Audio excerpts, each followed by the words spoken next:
The night her father sold her to Rome's most dangerous man, Maya DeLuca learned that debts in the underworld are paid in flesh and blood. Dragged through rain-slicked streets to a warehouse where shadows breathe and mercy dies, she became currency, handed over to Adrian Valenti, the king who kills with a whisper and rules with absolute power. But Adrian didn't just buy her. He'd been watching her for years, protecting her from distances she never knew existed, bound by a blood oath older than her 24 years. What Maya thought was punishment would become obsession. What started as captivity would ignite into something far more dangerous than freedom ever was. If you want to see how a debt becomes a dynasty, stay until the end. Hit that like button and comment what city you're watching from. I want to see how far Maya's story travels across the world. The rain came down like nails against the cobblestones, turning the narrow Roman alley into a river of filth and broken glass. Maya DeLuca's knees hit the wet pavement hard enough to split skin, her father's grip on her arm the only thing keeping her from collapsing completely. She tried to pull away, but Marco DeLuca's fingers were iron, desperate iron, the kind that comes from a man who knows he's already dead and is just trying to delay the appointment. "Papa, please!" Maya's voice cracked, rain plastering her dark hair to her face, her thin jacket soaked through and worthless against the November cold. "Shut up!" Marco's words came out in a hiss, his eyes darting to the warehouse ahead. The building loomed like a cathedral of rust and broken promises, its windows dark except for a single light burning on the second floor. "You don't speak unless he asks you a question. You don't look at him unless he tells you to. You understand me?" Maya's breath came in sharp gasps. She'd known her father was in trouble, the kind of trouble that came with broken legs and disappeared neighbors. But this? Being dragged through Rome's underbelly at midnight, her father muttering prayers under his breath like rosary beads could stop what was coming. "What did you do?" she whispered. Marco's hand cracked across her face, the sound sharp even through the rain. "What did I do? I kept you alive, you ungrateful bitch." "I kept a roof over your head after your mother died. I fed you, clothed you, by gambling everything away, by borrowing from men who cut off fingers for late payments." Maya tasted copper, her lips split. "Madonna, Papa, who did you sell me to?" Her father's face went gray. He didn't answer, just hauled her to her feet and shoved her toward the warehouse door. It opened before they reached it, not creaking, not groaning, but swinging wide on oiled hinges like the mouth of something that had been expecting them. The man in the doorway was built like a concrete wall, his suit perfect despite the rain, an earpiece curling from his collar. He looked at Maya the way someone might look at a package they'd been told to receive, assessed, logged, and utterly without interest. "Marco DeLuca," the man said. Not a question. "Yes." Marco's voice had gone thin. I brought what was promised." The concrete wall stepped aside. "Second floor, he's waiting." Maya's stomach dropped. Her father pulled her forward, and she stumbled across the threshold into a space that smelled of motor oil and something else, something metallic and wrong that made her hindbrain scream warnings. The warehouse interior was mostly darkness, with pallets of shrink-wrapped goods creating a maze of shadows. A metal staircase climbed the far wall, each step groaning as Marco dragged her up. The second floor was different, clean. The floor had been swept, the exposed brick walls scrubbed of graffiti. In the center of the space, under the single burning light, sat a massive oak desk that looked like it had been stolen from a Renaissance palazzo.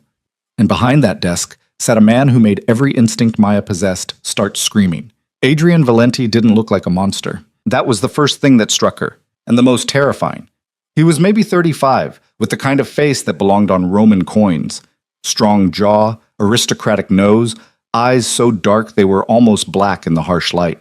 His suit was charcoal gray, perfectly tailored, a silver watch gleaming at his wrist. He could have been a banker, a lawyer, someone's elegant husband waiting at an upscale restaurant, except for his eyes. His eyes were a graveyard. He looked up as they approached, and Maya felt the weight of that gaze like a physical thing. He studied her face for 3 long seconds, taking in the split lip, the rain-soaked clothes, the bruise already forming on her cheek. Something flickered across his expression, there and gone so fast Maya almost missed it. Then he looked at her father, and his face went utterly empty. "Marco." Adrian's voice was quiet, cultured, with the kind of accent that spoke of expensive schools and European boarding houses. "You're late."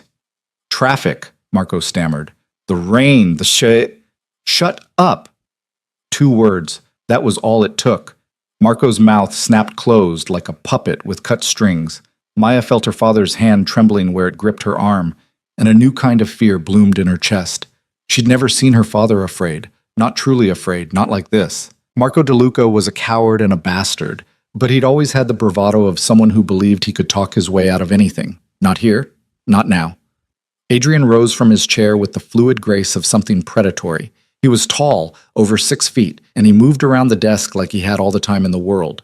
2 more men materialized from the shadows, both armed, both watching Marco with the focused attention of professionals waiting for a command. "You owe me 400,000 euros, Adrian said conversationally, stopping about 6 feet away. "Money I loaned you 18 months ago at very reasonable terms, money you promised to repay." "I can get it," Marco blurted. "I just need more time. I have a deal coming through. You've had time." Adrian's tone didn't change, but the temperature in the room seemed to drop 10 degrees. "You've had extensions, warnings, and generous opportunities to make this right. Instead, you spent my money on horse races and blackjack tables. You lost my money on football matches and roulette wheels. You pissed away 400,000 euros like it was nothing. Please, and when my associates came to collect," Adrian continued, his voice still that same terrifying calm, "you tried to run. You actually thought you could disappear in Rome, my city." He smiled, and it was the most frightening thing Maya had ever seen. "Did you know I owned the building where you've been hiding? The landlord is on my payroll. He called me the day you moved in." Marco's knees buckled. He would have fallen if he wasn't still gripping Maya's arm. "Signor Valenti, please, I can make this right. I swear on my life." "Your life is worth nothing to me."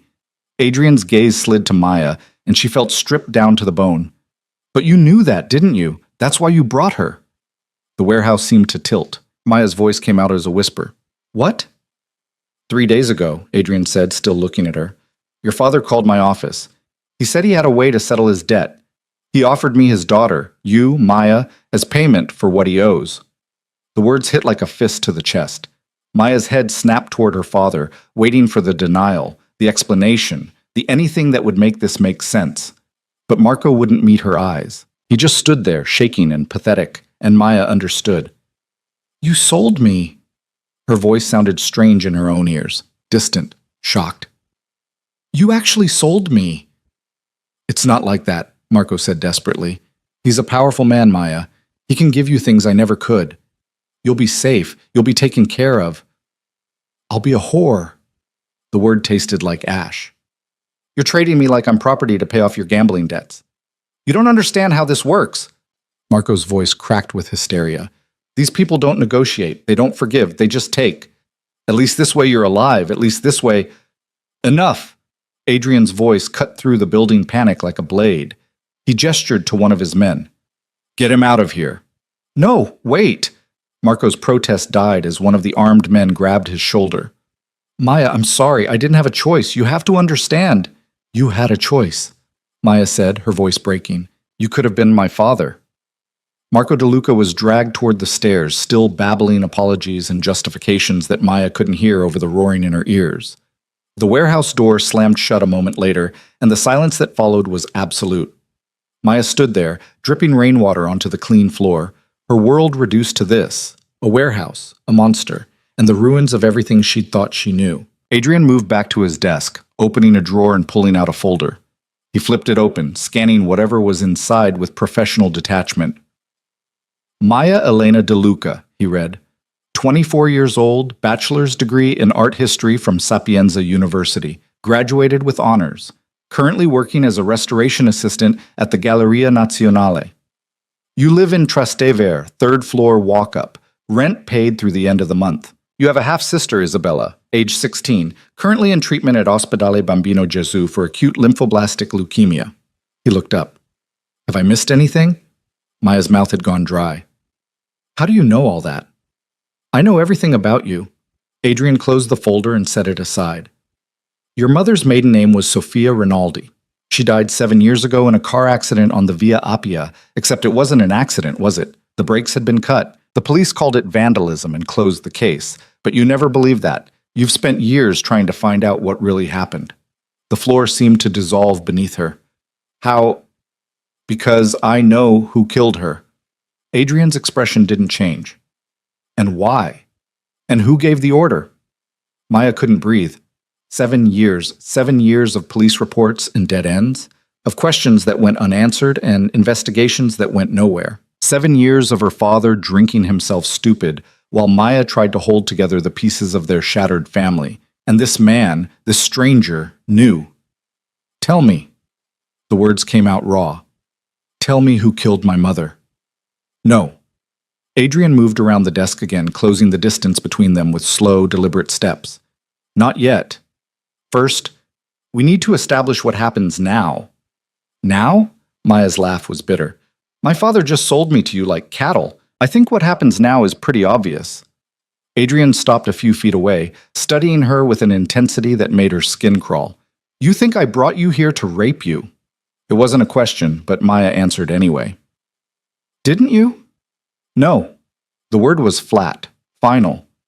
Your father offered you as payment, yes, but you're not currency, Maya. You're leverage. I don't understand. You will. Adrian pulled out his phone, typed something quickly, and pocketed it again. Your half-sister Isabella is dying. The leukemia is aggressive, and she needs a bone marrow transplant. According to her medical records, she's been on the registry for 6 months with no matches. Her doctors give her maybe 8 weeks without intervention. Maya's chest tightened. She'd visited Isabella just yesterday, seeing how the chemotherapy had ravaged her little sister's body, how the light in her eyes had started to dim. I know.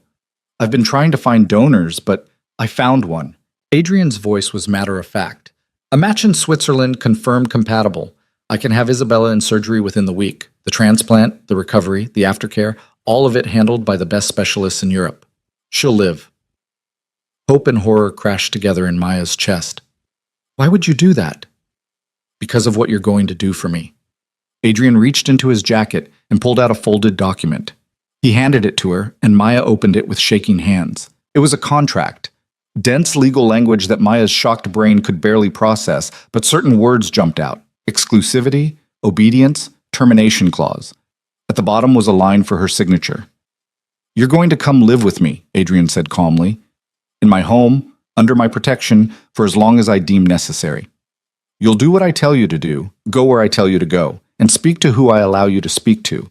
In exchange, your sister gets her transplant. Your father's debt is forgiven, and you get answers about what happened to your mother. Maya's hands trembled so hard the paper rattled. You want me to be your prisoner. I want you to be mine. Adrian's eyes were obsidian in the harsh light. There's a difference. Not from where I'm standing. Then let me clarify. He took a step closer, and Maya's back hit the desk. She hadn't even realized she'd been retreating. Adrian leaned in, one hand braced on the wood beside her hip, close enough that she could smell rain and expensive cologne. Your father's debt doesn't disappear because he handed you over. It disappears because I'm choosing to forgive it in exchange for something I want more than money, you. And before you ask why, before you wonder what kind of monster would do this, I'm the kind of monster who's been keeping you alive for the past 7 years. Maya's breath caught. What? Did you think it was luck that you got into Sapienza on scholarship despite your father draining your mother's insurance payout? Did you think it was coincidence that you got the job at the Galleria when you had no connections and minimal experience? Adrian's voice dropped lower, intimate and terrifying. Did you think your landlord was just generous when he didn't evict you after your father stopped paying rent 6 months ago? That was you. Maya's whisper was barely audible. All of it was me. Adrian's hand came up, his fingers catching her chin and tilting her face toward his. Maya flinched, but he didn't let go. I've been watching you, Maya, protecting you, making sure you had chances your father would have destroyed, and now I'm calling in that debt. You can't just... Maya tried to pull away, but Adrian's grip tightened. I can do anything I want. His thumb brushed across her split lip, and Maya hissed at the sting. I own this city. I own the politicians who pretend to govern it, the police who pretend to protect it, and the criminals who pretend they're not working for me. When I want something, I take it. When I want someone protected, they're untouchable. And when I want someone dead, his smile was a knife's edge. They stop existing. Why? Maya's voice cracked. Why me? Why any of this? Because your mother saved my life. Adrian released her chin, stepping back and giving her space to breathe. 15 years ago, when I was nobody, just another soldier in someone else's war, Sophia Rinaldi pulled me out of a burning building after an ambush went wrong. She didn't know who I was, didn't know what I'd become. She just saw someone who needed help, and she helped. I owed her a debt. His expression darkened. And then she was killed because of who her family was, because of blood older than you or I. So I made a choice. I would protect what she left behind. I would make sure her daughter survived, even if Sophia didn't. Maya's mind reeled. Her mother had never mentioned Adrian Valenti, had never said anything about saving anyone from a fire. But then, Sophia had kept secrets. Maya had learned that in the years after her death, when family members she'd never met showed up at the funeral whispering about things Maya didn't understand. "My mother's family," Maya said slowly. "The Rinaldis. What were they?" "You really don't know?" Adrian looked almost surprised. Then understanding crossed his face. "Sophia kept you separate. She tried to give you a normal life." "What were they?" Maya repeated. Adrian was quiet for a long moment. When he spoke, his voice carried the weight of history. The Rinaldis were one of the old families. Not as powerful as some, not as ruthless as others, but they had influence. Territory in Naples, shipping connections, political reach. Your grandfather was a hard man, but fair. He kept the peace, maintained the balance. He paused. Until he was betrayed by his own cousin and murdered along with most of his sons. Sophia survived because she'd already run. She'd married your father and tried to disappear into civilian life. But blood doesn't forget, Maya, and neither do I. The pieces were falling into place, creating a picture Maya didn't want to see. "You're telling me my mother was part of organized crime. I'm telling you your mother came from a world that doesn't let people leave." Adrian picked up the contract from where Maya had dropped it. "And I'm telling you that her enemies became my enemies. When they killed her, they made a mistake. They thought I wouldn't care about some soldier's debt to a dead woman. They were wrong. So this," Maya gestured at the warehouse, at the contract, at everything. "This is about revenge? This is about honoring what I owe." Adrian held out the contract. "Your sister gets to live. You get answers about your mother's death. Your father's debt is forgiven, and you receive protection from threats you don't even know exist yet. All you have to do is sign." Maya stared at the paper. Every rational part of her brain was screaming to refuse, to run, to do anything but put her name on a document that would make her property of a man who'd just admitted to controlling her life for 7 years without her knowledge. But Isabella's face swam in her memory, pale and wasted, her 16-year-old body ravaged by disease. 8 weeks. That's all the time she had left. "If I refuse," Maya asked. Adrian's expression didn't change. "Then you walk out of here. Your father's debt remains his problem, not yours. Isabella dies on a waiting list, and you spend the rest of your life wondering who killed your mother and why." He paused. "But you'll be free." "Free." The word tasted like poison. "You've been manipulating my life for 7 years, and you're offering me freedom?" "I'm offering you a choice." Adrian set the contract on the desk beside her, along with a pen. "Something your father never gave you. Sign, and you're mine. But your sister lives. Refuse, and you're free. But you lose everything else." Maya's hands shook as she reached for the pen. This was insane. This was wrong on every level. But Isabella, sweet Isabella who'd never hurt anyone, who still believed in good things despite everything their father had put them through, Isabella deserved to live. "How long?" Maya's voice was barely a whisper. "How long would I be yours?" "Until I decide you're free." Adrian's answer was blunt. "Could be 6 months, could be 6 years, could be forever." "That's not a choice." "No," Adrian agreed. "It's a trade. Your life for your sister's, your freedom for her survival. Make it." Maya looked at the contract, at the lines of legal text that would chain her to this man, to this world. She thought about her mother, Sophia Rinaldi, who'd apparently lived an entire life Maya never knew about. She thought about Isabella, wasting away in a hospital bed.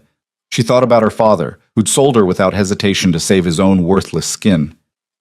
And then she thought about what Adrian had said. "I've been watching you, protecting you, making sure you had chances." If this monster had wanted to destroy her, he'd had 7 years to do it. Instead, he'd kept her safe. He'd given her opportunities. He'd waited. For what? For this moment? For her to choose this willingly instead of having it forced on her? Maya picked up the pen. Her signature was messy, her hand shaking too hard to write clearly, but it was there, legal and binding. Adrian took the contract, folded it carefully, and slipped it into his jacket pocket. "Welcome home, Maya." Before she could respond, the door to the warehouse opened again. The concrete wall man from earlier appeared, along with a woman Maya hadn't seen before, elegant, 50-ish, with kind eyes and gray-streaked hair pulled into a neat bun. "This is Anna," Adrian said. "She'll take you to the car. You'll go home, pack what you need, clothes, personal items, anything you can't live without. Anna will help you. You have 2 hours." 2 hours? Maya's exhaustion was giving way to a new surge of panic. "That's not enough time to test." "It's all the time you have." Adrian's tone made it clear this wasn't negotiable. "By dawn, I want you installed in my home. The movers will collect the rest of your things tomorrow. Your landlord will be compensated, your job will receive a resignation letter, and your sister will be informed that an anonymous donor has been found." "I need to see her," Maya's voice cracked. Before this starts, I need to see Isabella." Adrian considered this. "Anna will take you to the hospital after you pack. You'll have 30 minutes. Don't tell your sister where you're going or why. Tell her the donor came through. Tell her she's going to be okay. That's all." It wasn't enough. It would never be enough. But Maya nodded, because what else could she do? Anna stepped forward, her expression gentle despite the insanity of the situation. "Come, dear. Let's get you out of these wet clothes first." Maya let herself be led toward the stairs, her mind still reeling. At the top of the steps, she looked back. Adrian stood in the circle of light by his desk, watching her with those graveyard eyes. "Why did you really do this?" Maya called back. "The truth." Adrian's smile was slight, knowing. "Because Sophia asked me to. The night before she died, she called me. She said if anything happened to her, I was to watch over you. She said you were special, worth protecting." His expression softened almost imperceptibly. She was right. Then Anna was guiding her down the stairs, out into the rain-soaked night, and Maya realized with a strange clarity that her old life, the one where she was a restoration assistant with a dying sister and a drunk father, had just ended. Whatever came next would be something entirely different, something dangerous, something that started with a signature and might end with everything. The apartment Maya had called home for 3 years looked different through the lens of leaving forever. Anna moved through the small rooms with quiet efficiency, pulling down suitcases from the top of the closet while Maya stood frozen in the center of her bedroom, unable to decide what mattered enough to take with her. "Start with clothes," Anna said gently, her accent softer than Adrian's, more maternal. "Practical things first. We can worry about sentimentals after." Maya's hands moved mechanically, pulling dresses from hangers, folding jeans she'd worn 100 times. Everything felt surreal. The normality of packing clothes while her entire world had just been sold out from under her. She caught her reflection in the mirror above her dresser and barely recognized herself.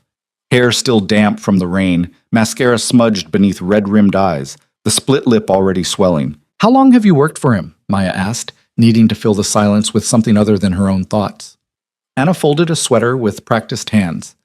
15 years, since Adrian was just starting to build what he has now. And what does he have, exactly? Maya zipped the suitcase harder than necessary. Besides a warehouse where he trades women like property? Anna's expression didn't change, but something flickered in her eyes, understanding maybe, or pity. He has power, real power, the kind that doesn't need to announce itself. He has loyalty from people who would die for him without hesitation. And he has rules, Maya. Strict ones. Rules. Maya's laugh was bitter. Like the rule that says he can just take whatever he wants? Like the rule that says anyone under his protection is untouchable. Anna moved to the dresser, opening drawers. Do you know how many girls disappear in Rome every year? How many end up trafficked, addicted, dead in alleys? She pulled out undergarments, adding them to the pile. Adrian doesn't allow that kind of business in his territories. The people who try it usually wash up in the Tiber missing important pieces. Maya sat on the edge of her bed, exhaustion crashing over her. He's still a criminal, a killer. You're asking me to believe he's some kind of noble monster? I'm not asking you to believe anything. Anna's voice was firm, but not unkind. I'm telling you that Adrian Valenti keeps his word, always. If he says your sister will get her transplant, she will. If he says he'll protect you, he will. And if he says he'll kill anyone who harms you, she met Maya's eyes. He will. The certainty in Anna's voice sent a chill down Maya's spine. She thought about Adrian's hand on her chin, the casual way he'd described owning the city, the graveyard emptiness in his eyes when he'd looked at her father. This wasn't a man who made idle threats. "Why does he want me?" Maya whispered. "The real reason. Not the debt to my mother, not some oath. Why go through all this?" Anna was quiet for a long moment, carefully folding a silk blouse. When she spoke, her words were measured. "That's a question you'll have to ask him yourself. But I will tell you this. In 15 years, I have never seen Adrian Valenti show interest in a woman beyond the transactional. He doesn't keep mistresses, doesn't attend those kinds of parties, doesn't indulge in the vices most men in his position treat as privileges." She looked up. "Until you, he never brought anyone to his home. Never." Maya's chest tightened. "What are you saying?" "I'm saying that whatever Adrian wants from you, it's not what you think." Anna closed the suitcase, her expression unreadable. "Now come. We need to get you to the hospital before your time runs out." The drive through Rome's rain-slicked streets happened in a fog. Maya sat in the back of a black Mercedes, Anna beside her, while a silent driver navigated the late-night traffic with professional ease. The city looked different through bulletproof glass. Sharper somehow, more dangerous, like she was seeing it clearly for the first time. They pulled up to Ospedale Bambino Gesù just after 2 in the morning. The children's hospital was quiet at this hour, most of the young patients sleeping, the hallways lit by dim emergency lighting. Anna stayed in the car while Maya made her way to the oncology wing, her visitor's badge still valid from yesterday's visit. Isabella was awake. She sat propped up in bed, skeletal thin under her hospital gown, a book open in her lap. When she saw Maya in the doorway, her face lit up with a smile that broke what was left of Maya's heart. "Maya, I didn't think you were coming tonight." Isabella's voice was reedy, weakened by treatments, but still carrying that essential brightness that made her Isabella. "You look terrible. What happened to your face?" Maya crossed to the bed, perching on the edge and taking her sister's frail hand. "I fell. Stupid accident in the rain." The lie came easily, practiced from years of covering for their father's rages. "How are you feeling?" "Tired, nauseous, the usual." Isabella's smile faded as she studied Maya's expression. "Something's wrong. What is it? Is it Papa? Did he—" "Papa's fine." Maya squeezed her sister's hand gently. "But I have news. Good news, Bella. They found a donor." Isabella went completely still. "What?" "A bone marrow match. In Switzerland. They're arranging the transplant now. You could be in surgery by the end of the week." Maya forced brightness into her voice, pushed down the screaming truth of what she'd traded for this miracle. "You're going to be okay." For a moment, Isabella just stared. Then tears started streaming down her hollow cheeks, and she was laughing and crying at the same time, her thin arms reaching for Maya. Oh my God, Maya, are you serious? This is real?" "It's real." Maya held her sister carefully, terrified of hurting her, of breaking her further. "I promise, it's all arranged, the best doctors, the best care. You're going to beat this." Isabella pulled back, wiping at her face with shaking hands. "How? The waiting list, the costs. Maya, how did you make this happen?"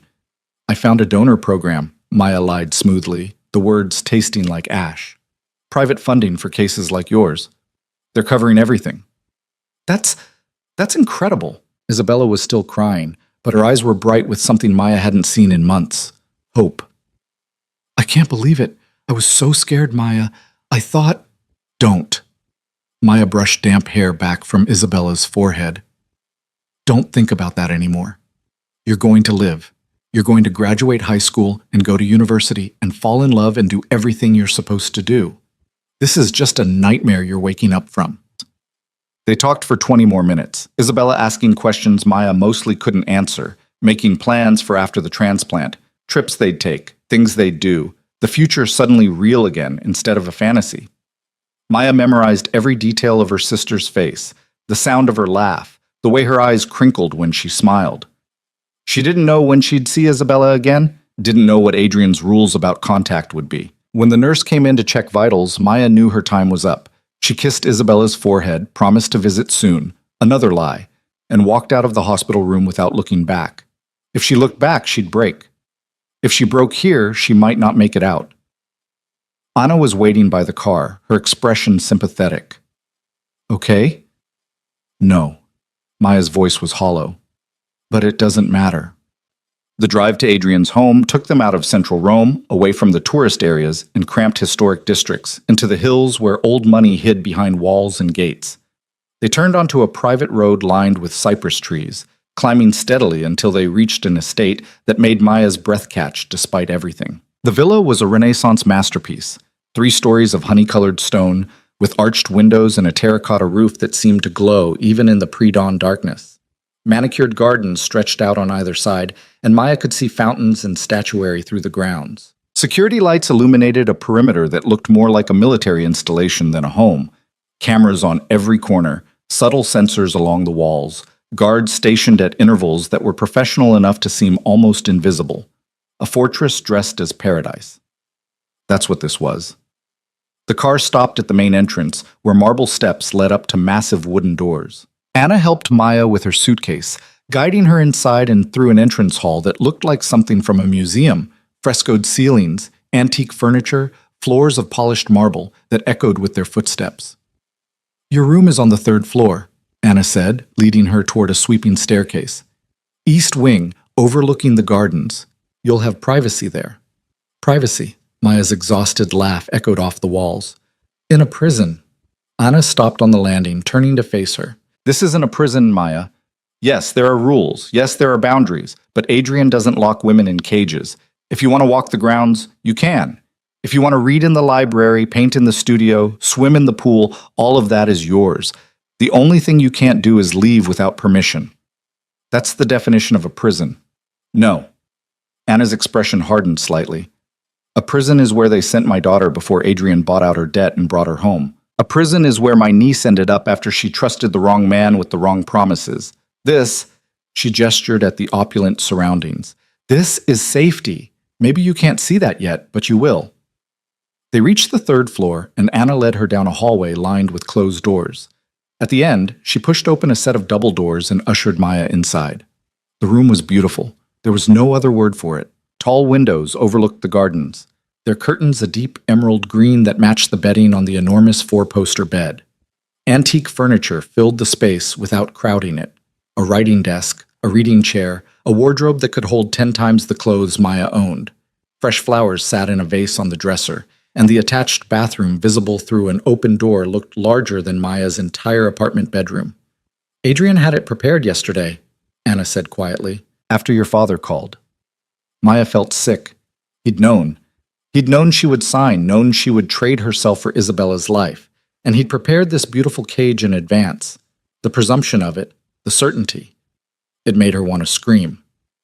"Get some sleep," Anna continued. "Tomorrow we'll go over the household routine, introduce you to the staff. Adrian will want to speak with you in the evening." "Where is he now?" Maya heard herself ask. "Cleaning up your father's mess." Anna's tone was matter-of-fact. Marco owed money to more than just Adrian. There were other creditors, other threats. Adrian is making sure they understand the debt is settled, and you're off limits. Maya sank onto the edge of the bed, her legs suddenly unable to hold her. "By doing what exactly?" Anna's smile was slight, knowing. "By being Adrian Valenti. That's usually enough." She left, closing the doors quietly behind her, and Maya was alone in her gilded cage. She sat there for a long time, too numb to move, watching the sky slowly lighten through the windows as dawn approached. Somewhere in this massive villa, Adrian was conducting whatever business kings of the underworld conducted. Somewhere in the city, her father was probably drinking himself into oblivion, relieved to be free of his debts. Somewhere in a hospital, Isabella was sleeping peacefully for the first time in months, not knowing the price her sister had paid for that peace. Maya finally kicked off her shoes and fell back onto the bed fully clothed. The mattress was absurdly comfortable, the sheets soft as water. She closed her eyes, but sleep wouldn't come. Every time she drifted close, she saw Adrian's face, those graveyard eyes studying her like she was a puzzle he intended to solve, his hand on her chin, his voice promising protection and ownership in the same breath. "I've been watching you, protecting you, making sure you had chances. 7 years. He'd been manipulating her life for 7 years, and she'd never known. Every stroke of luck, every opportunity that seemed too good to be true. All of it orchestrated by a man she'd never met until tonight. The violation of it made her skin crawl even as a treacherous part of her mind whispered, "But you did have those chances. You did survive." Without him, where would you be? Dead, maybe? Or worse? Marco DeLuca's gambling debts hadn't started recently. They'd been building for years. How many times had loan sharks come looking for payment? How many threats had Adrian quietly neutralized before they reached Maya's door? She hated that she was even considering this angle. Hated that Adrian's actions, however controlling, however invasive, had objectively improved her life in ways she couldn't deny. The scholarship, the job, the apartment. Without those things, she would have been just another girl struggling to survive in a city that chewed up and spat out thousands like her every year.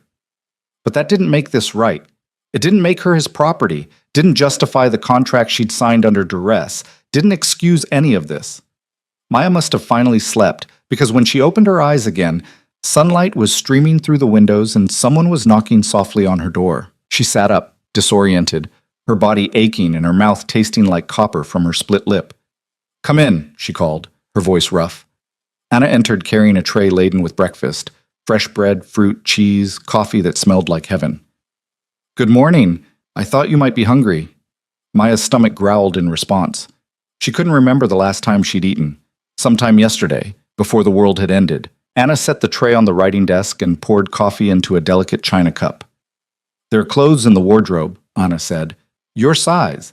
I took the liberty of ordering basics until we can arrange proper shopping. The bathroom is fully stocked with toiletries.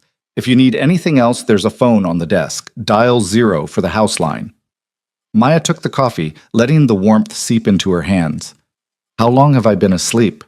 "About 6 hours. It's just past noon." Anna moved to the windows, drawing the curtains fully open. The gardens below were stunning in daylight. Precisely trimmed hedges, gravel paths, sculptures that looked genuinely Renaissance era. "Adrian left instructions for your day. He'd like you to rest. Settle in. Dinner is at 8 in the main dining room. He'll join you then." "And if I don't want to have dinner with him?" Maya asked. Anna's smile was patient. "Then you'll sit in an empty dining room while the kitchen staff worries they've offended you, and Adrian will come find you anyway. It's easier to just cooperate on the small things, Maya. Save your rebellion for battles that matter." After Anna left, Maya forced herself to eat, then took the longest shower of her life in the marble bathroom. The hot water helped ease some of the tension from her shoulders, and she found expensive toiletries lined up like soldiers along the counter, brands she recognized from magazine advertisements but could never afford. She dried off with towels softer than anything she'd ever owned and found clothes in the wardrobe exactly as Anna had promised. Designer jeans that fit perfectly, silk blouses, cashmere sweaters, undergarments that probably cost more than her monthly grocery budget. Adrian had thought of everything. That realization sat heavy in her chest as she dressed in jeans and a simple sweater. He'd anticipated her size, her needs, her preferences. How long had he been planning this? And how much of her life had been his design versus her own choices? Maya spent the afternoon exploring her wing of the villa, testing the boundaries of her cage. The third floor held several other bedrooms, all empty and pristine, along with a library that made her art history degree weep with jealousy. First editions, rare manuscripts, texts she'd only ever seen in university archives. All of it just sitting here, available, waiting. She pulled down a volume on Caravaggio and sank into a leather chair, losing herself in discussions of chiaroscuro and divine violence. The irony wasn't lost on her, studying paintings of saints and sinners while living in a crime lord's fortress. At 7:30, Anna returned to escort her to dinner. Maya had changed into a dress from the wardrobe, deep blue, elegant without being provocative, and tried to calm her racing heart. She was about to sit across from the man who owned her, share a meal. Like this was normal, like they were normal. The dining room was on the first floor, a long space with windows overlooking the gardens and a table that could seat 20. Only 2 places were set, close together at one end. Adrian was already there, standing by the windows with a glass of wine, dressed in dark slacks and a white shirt with the sleeves rolled to his elbows. He looked different than he had in the warehouse, less like a monster, more like a man. That made it worse somehow. He turned when Maya entered, his gaze traveling over her with an intensity that made her skin prickle. "You slept." "I was exhausted from being sold." Maya's voice came out sharper than intended, but she didn't soften it. Adrian's lips quirked slightly. "Fair enough?" He gestured to the table. "Sit. We have things to discuss." Maya took the indicated chair, watching as Adrian poured wine for her, a red that looked like liquid rubies in the crystal glass. He sat across from her, close enough that she could see the faint scar along his jaw, the way his dark eyes caught the candlelight. "Your sister's surgery is scheduled for Friday," he said without preamble. "The donor is flying in from Zurich tomorrow. The surgical team is the best in Europe. Dr. Castellano has performed over 300 successful transplants. Isabella's odds are excellent." Relief flooded through Maya despite everything. "Thank you." "Don't thank me yet." Adrian's tone was dry. "You haven't heard the rest of the rules." "More rules?" Maya took a long drink of wine. "I'm already owned property. What else is there?" "You're not property." Adrian's correction was sharp. "You're under contract. There's a difference." "Explain it to me then. Because from where I'm sitting, it looks the same." Adrian leaned back, studying her with that unsettling focus. "Property can be sold, traded, discarded. You can't. The contract binds you to me specifically. No one else can claim it. No one else has rights to you. If something happened to me tomorrow, you'd be free." "How comforting." Maya set down her glass harder than necessary. "So I'm exclusively yours. That's supposed to make me feel better? It's supposed to make you understand the terms." Adrian's voice remained calm, professional. "You live here, in this house, with full access to everything except the West Wing. That's my private office and sleeping quarters. You don't enter without explicit permission. You don't leave the grounds without my knowledge and usually without escort. You don't contact your father, don't try to run, don't do anything that puts you at risk." "At risk from what?" Maya demanded. "You keep saying I'm protected, but from what?" "From the consequences of being connected to me." Adrian's expression darkened. "My enemies are numerous and creative. If they knew you existed, knew you mattered to me, they would use you as leverage without hesitation. The safest thing for you right now is to be invisible, here, hidden, untouchable." "I mattered to you before last night," Maya pointed out. "You said you've been watching me for 7 years. Why weren't your enemies a threat then?" "Because you were separate. Your mother kept you out of that world, and I continued her work. But now—" Adrian gestured at the space between them. "Now you're here. In my home. Under my name. That changes everything." A member of the household staff appeared with dinner: roasted chicken, vegetables that looked like art, pasta in a sauce that smelled incredible. Maya's stomach growled again, betraying her. She waited until they were alone again before speaking.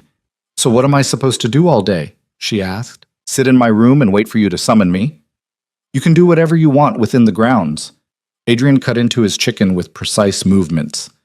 "Paint, read, swim, walk the gardens. Anna mentioned you studied art history. There's a studio on the second floor, fully equipped. I had it updated yesterday." Maya's fork froze halfway to her mouth. "You had a studio built for me in a day?" "Renovated," Adrian corrected. "It was already there. I just made sure it had proper supplies. Your degree focused on restoration techniques, correct? Renaissance painting specifically." "How do you—" Maya stopped. Of course he knew. He knew everything. "Yes. Renaissance, primarily Baroque. The library has a significant collection of relevant texts, first editions, some manuscripts. You're welcome to use them." Adrian's tone was conversational, like they were discussing hobbies over a normal dinner. "There's also a collection of works in the gallery wing that needs cataloging. Most of it has been in my family for generations, but the records are incomplete. If you're interested in the project—" "Stop." Maya set down her fork, her appetite gone. "Just stop. You don't get to do this." Adrian raised an eyebrow. "Do what?" "Pretend this is normal. Offer me art projects and studio space like you're my patron instead of my captor." "You bought me, Adrian. You own me through a contract signed under duress. Don't insult me by acting like we're having a friendly dinner."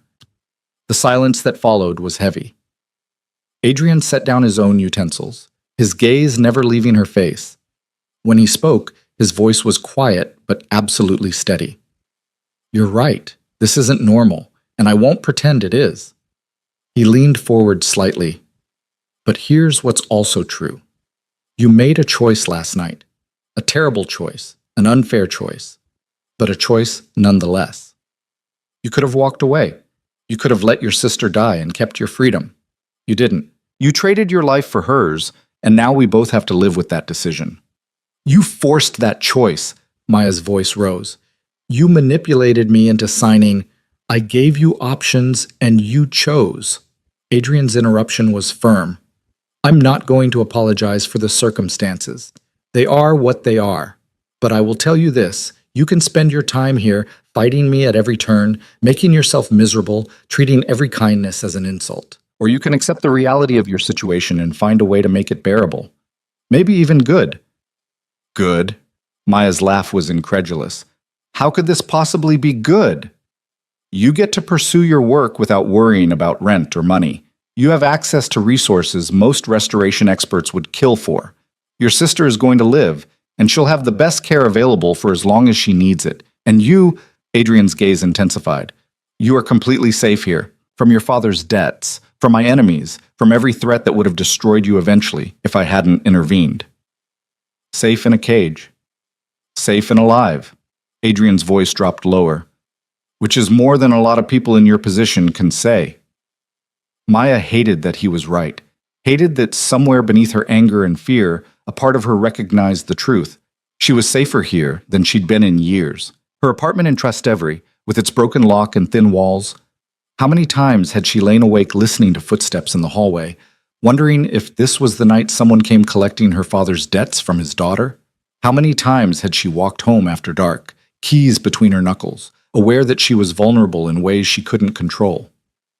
Here, surrounded by guards and walls, and a man who'd apparently killed people for less than looking at her wrong. Here, she didn't have to be afraid of random violence, just the specific violence of captivity. Tell me about my mother. Maya's voice came out smaller than she intended. You said you'd give me answers. Start giving them. Adrian was quiet for a moment, as if weighing what to share. Finally, he spoke. Your mother was 17 when her family was destroyed. Her father, your grandfather, Vittorio, ran operations in Naples. He was respected, powerful, but he made a mistake. He trusted his cousin Luca to handle a major shipment.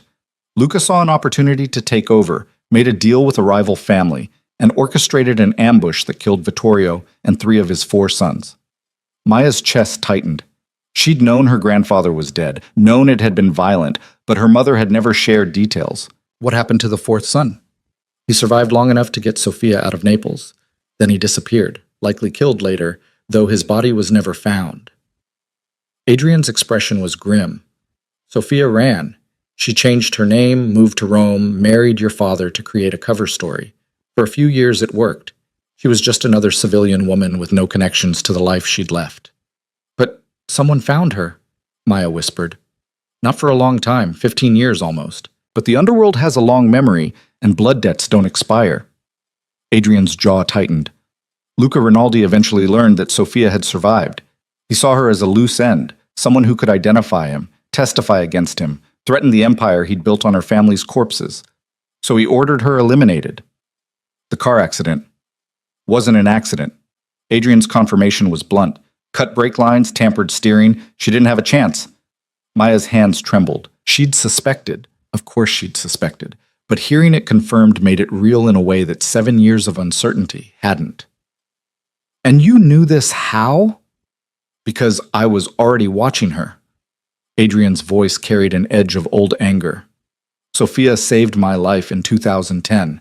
I'd been caught in crossfire between rival factions, trapped in a building that was burning. She pulled me out, got me to a hospital, never asked for anything in return. I owed her a debt. So when I heard whispers that Luca was looking for her, I tried to warn her. She didn't listen. She didn't believe it could still matter after so long.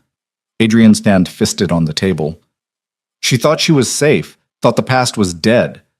I offered her protection, told her to let me handle Luca, to take you and disappear somewhere I could keep you secure. She refused, said she wouldn't live in hiding, wouldn't drag you into that world. His voice went flat. 3 days later, she was dead. The pieces clicked into place with horrible clarity. So you've been protecting me out of guilt.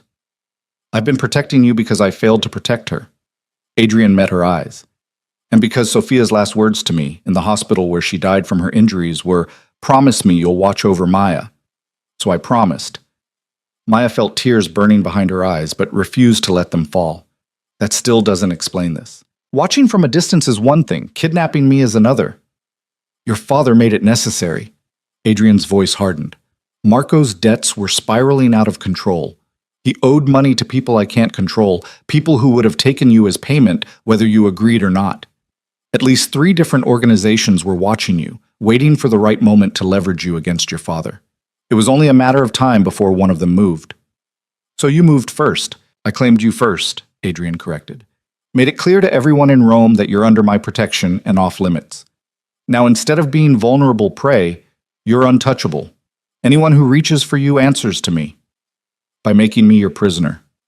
By making you mine. Adrian's gaze was unwavering. There's a difference, Maya, and eventually you'll understand it. They finished dinner in tense silence. Maya picked at her food, her mind churning through everything she'd learned. Her grandfather murdered by his own cousin. Her mother hunted and killed for surviving. Herself marked as prey by criminal organizations she'd never known existed.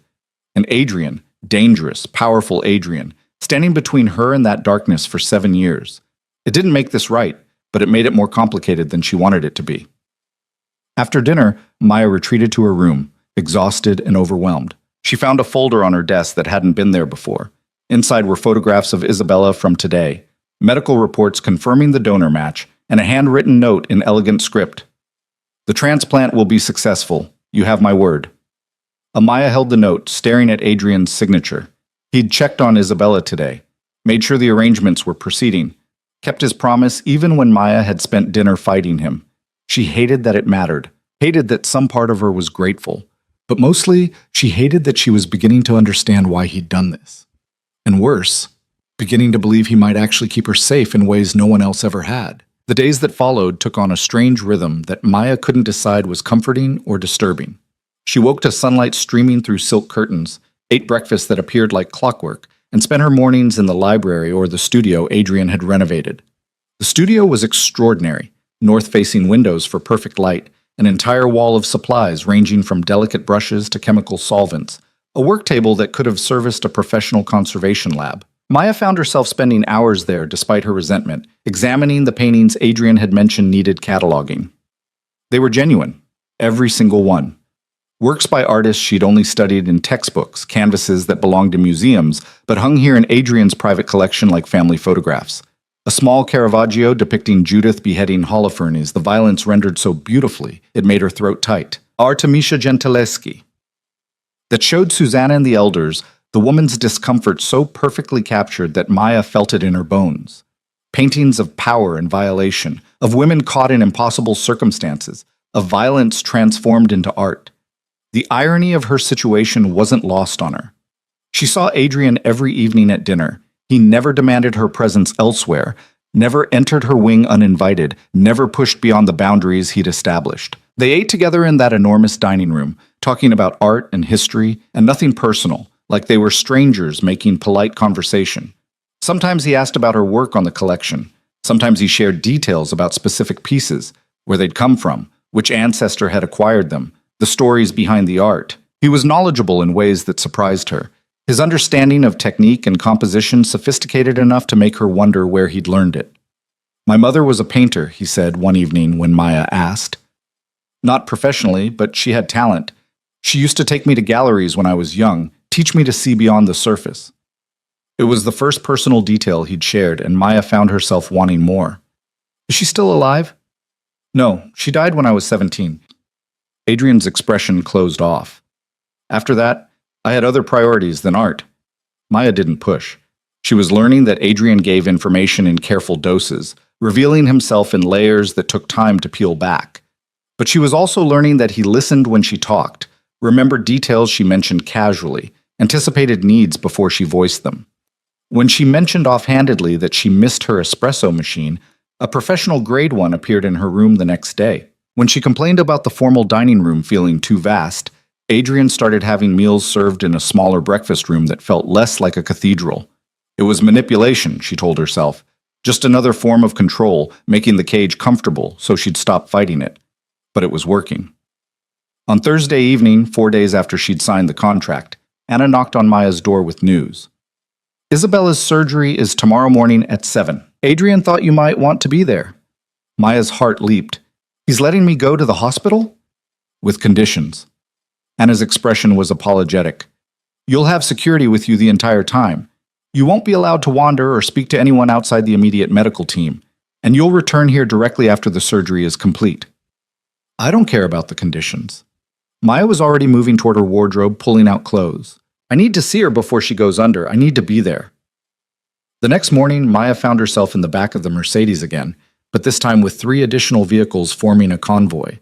Security that seemed excessive until she remembered what Adrian had said about his enemies, about her being a target now that she was his. The hospital corridors felt different knowing armed men were stationed at every exit, that the ordinary nurses and doctors navigating their shifts had no idea they were walking past professional killers.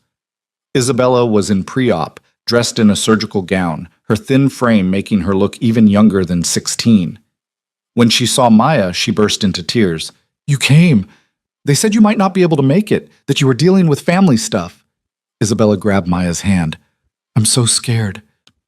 Maya climbed onto the bed beside her sister, careful not to disturb the IV lines. "I know, but you're going to be fine. Dr. Castellano is the best in Europe. The donor is perfect.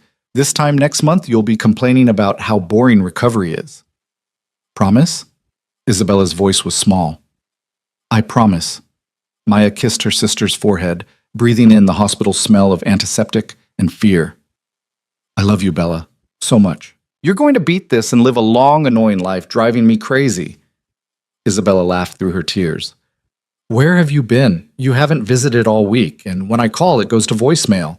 "I've been dealing with some things," Maya said carefully, "but I'm here now. That's what matters."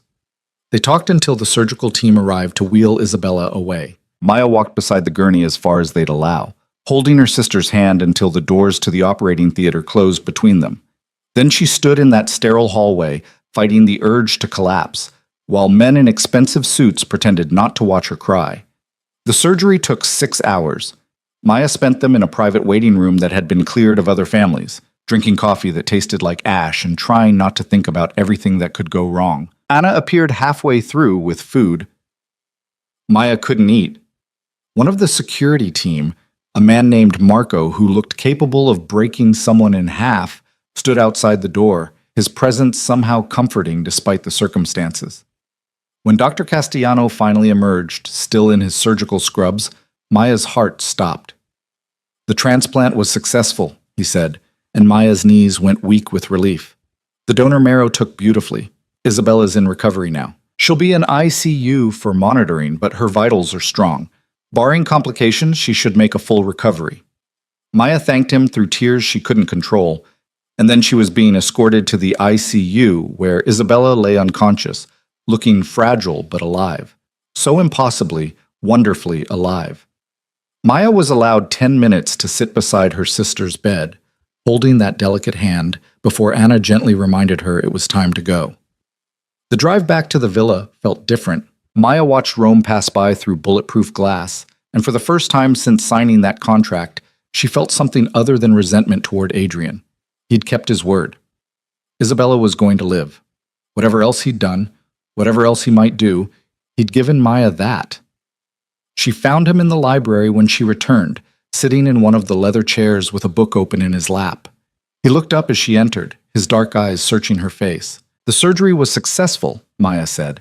"Dr. Castellano said she'll make a full recovery." "I know. He called me an hour ago." Adrian closed the book, setting it aside. "How are you?" The question caught her off guard. Not, "How is your sister?" but, "How are you?" Maya sank into the chair across from him, exhausted down to her bones. "I don't know, relieved, grateful, still angry at everything that led to this moment, but..." She met his eyes. "Thank you. For keeping your promise." Adrian's expression softened almost imperceptibly. "I told you I would." "I know, but knowing and believing are different things." Maya curled into the chair, pulling her knees up. "I've spent my whole life around broken promises. My father promised to take care of us after Mom died. He promised to stop gambling, to get help, to be better. Every promise was a lie. So when you said Isabella would be saved, part of me thought that I was lying too." Adrian's voice was quiet. "I'm not your father, Maya. When I give my word, I keep it." "I'm starting to understand that." Maya looked down at her hands. "It's terrifying, actually. Because if you keep your promises, then I have to accept that this is real. That you meant every word in that contract. That I'm really here, really yours, for however long you decide." "Does that thought still terrify you?" Adrian asked. Maya considered the question honestly. A week ago, the answer would have been an unqualified yes. Now, after days of watching how Adrian operated, his precision, his control, the way his household ran like a well-oiled machine, her fear had evolved into something more complex. Yes, she finally said, but not the way it did before. Then we're making progress. Adrian stood, moving to the sideboard where crystal decanters held amber liquid. He poured 2 glasses, offering one to Maya. To your sister's recovery. Maya took the glass, the whiskey burning warm down her throat. Tell me something true. Not about debts or contracts or protection. Something real about why you brought me here. Adrian returned to his chair, studying her with that intensity that made her feel seen in uncomfortable ways. You want honesty? I want to understand. All right. Adrian swirled his whiskey, watching the light catch in the glass. When I was watching you over the years, making sure you got opportunities, keeping threats away, I told myself it was just duty, honoring a debt to your mother. But somewhere along the way, it became something else. He looked up. You fascinated me, Maya. The way you survived despite your father's best efforts to destroy you. The way you kept showing up for Isabella even when it cost you everything. Your resilience, your refusal to break even when breaking would have been easier. His voice dropped. I wanted that strength close to me. Wanted to understand it. He stopped. Wanted what? Maya pressed. To see if someone that strong could survive my world without losing what made them who they are. Adrian's gaze was unflinching. Everyone around me is either afraid or corrupted, or both. You're neither. Not yet. So this is an experiment? Maya's voice sharpened. You're testing me? No, this is me being selfish. Adrian's admission was blunt. I saw something I wanted and I took it. I can dress it up in justifications about protection and debts, but the truth is simpler. I wanted you here. I wanted you where I could see you, talk to you, know you beyond just surveillance reports and distant observation. The honesty of it was somehow worse than deception would have been. Maya set down her glass before she dropped it. That's insane. You realize that's insane. Probably. Adrian's smile was slight, dangerous, but sanity is overrated in my line of work. Before Maya could respond, Marco appeared in the doorway, his expression grim. Boss, we have a situation. Adrian's entire demeanor shifted in an instant from contemplative to lethal. What kind of situation? Hospital. Someone tried to access Isabella DeLuca's ICU room. Security stopped them, but Marco's jaw tightened. They knew which room, knew the guard's rotation. This wasn't random. Maya's blood went cold. Is she safe? She's safe now, Marco assured her. We've tripled security, locked down the floor, but someone made a move. Adrian was already standing, his face gone hard as stone. Who? Working on identification, but boss... Marco hesitated. They had Rinaldi family markers, old ones. The silence that followed was suffocating. Maya watched Adrian's expression shift from anger to something calculating and infinitely more dangerous. Luca. That's our assumption. Marco glanced at Maya, clearly uncomfortable discussing this in front of her. He's making a statement. He's making a mistake. Adrian's voice was arctic. Increase security at the hospital to full detail. I want eyes on every entrance, every floor, every goddamn janitor's closet. No one gets near Isabella without my explicit approval. Already done, but Adrian... Marco's tone suggested there was more. If Luca knows about Isabella, he knows about Maya. He knows she's here. Adrian's gaze cut to Maya, and she saw something flicker in those dark eyes. Fear, maybe, or fury. Then we move to the next phase. Now. What next phase? Maya stood, her heart pounding. What are you talking about? Adrian crossed to her, his movements controlled but urgent. Luca Rinaldi, your mother's cousin, the man who killed your grandfather, has been operating in Naples for the past 15 years. He's built an empire on blood he spilled from his own family. I've been patient, waiting for the right moment to move against him. But if he's targeting Isabella, if he knows about you, then he's declared war. Maya finished, the pieces clicking together with horrible clarity. Yes. Adrian's hands closed on her shoulders, his grip firm but not painful. And war is what he'll get. But Maya, you need to understand something. Once this starts, there's no going back. Luca won't stop until he's eliminated the threat. You and Isabella are that threat. living reminders of what he did, potential witnesses to his crimes. Maya's voice came out steady despite her terror. What do you need me to do? I need you to trust me. Adrian's intensity burned through her. Completely. I need you to do exactly what I say when I say it, without question. Can you do that? It should have been impossible to agree. Everything in Maya's history screamed against blind obedience, against giving any man that kind of power over her. But when she looked at Adrian, at the deadly certainty in his eyes, the absolute conviction that he could protect what was his, she found herself nodding. I trust you to keep Isabella safe, she clarified. Beyond that, we'll see. Fair enough. Adrian released her, turning back to Marco. Implement Protocol Fortress. I want this villa locked down tight. No one in or out without my authorization. Move Isabella here as soon as she's stable enough for transport. Dr. Castellano can set up a recovery suite in the medical wing. You have a medical wing? Maya asked faintly. I have a lot of things. Adrian's smile was grim. You're about to see exactly how far my reach goes. The next 48 hours transformed the villa from a luxurious estate into a military compound. Maya watched from her windows as additional security arrived, as the grounds were swept and reswept, as technology she didn't understand was installed at every entrance. Anna explained that Adrian was calling in favors, activating networks, preparing for the kind of confrontation that would either establish his dominance permanently or end in bloodshed. He's going after Luca Rinaldi, Anna said quietly as they watched another security team arrive. Not just defending against him, actively hunting him. It's something he's been planning for years, but Luca's move against Isabella accelerated the timeline. Why? Maya asked. Why has Adrian been planning this for years? Anna's expression was sad. Because Luca didn't just kill your grandfather. He also killed Adrian's mentor, a man named Stefano Valenti, who took Adrian in after his own family fell apart. Stefano was trying to broker peace between the Rinaldi factions when Luca had him murdered. So this has always been personal for Adrian. Adding you and Isabella to the equation just made it more so. Maya absorbed this new information, another piece of the complex puzzle that was Adrian Valenti.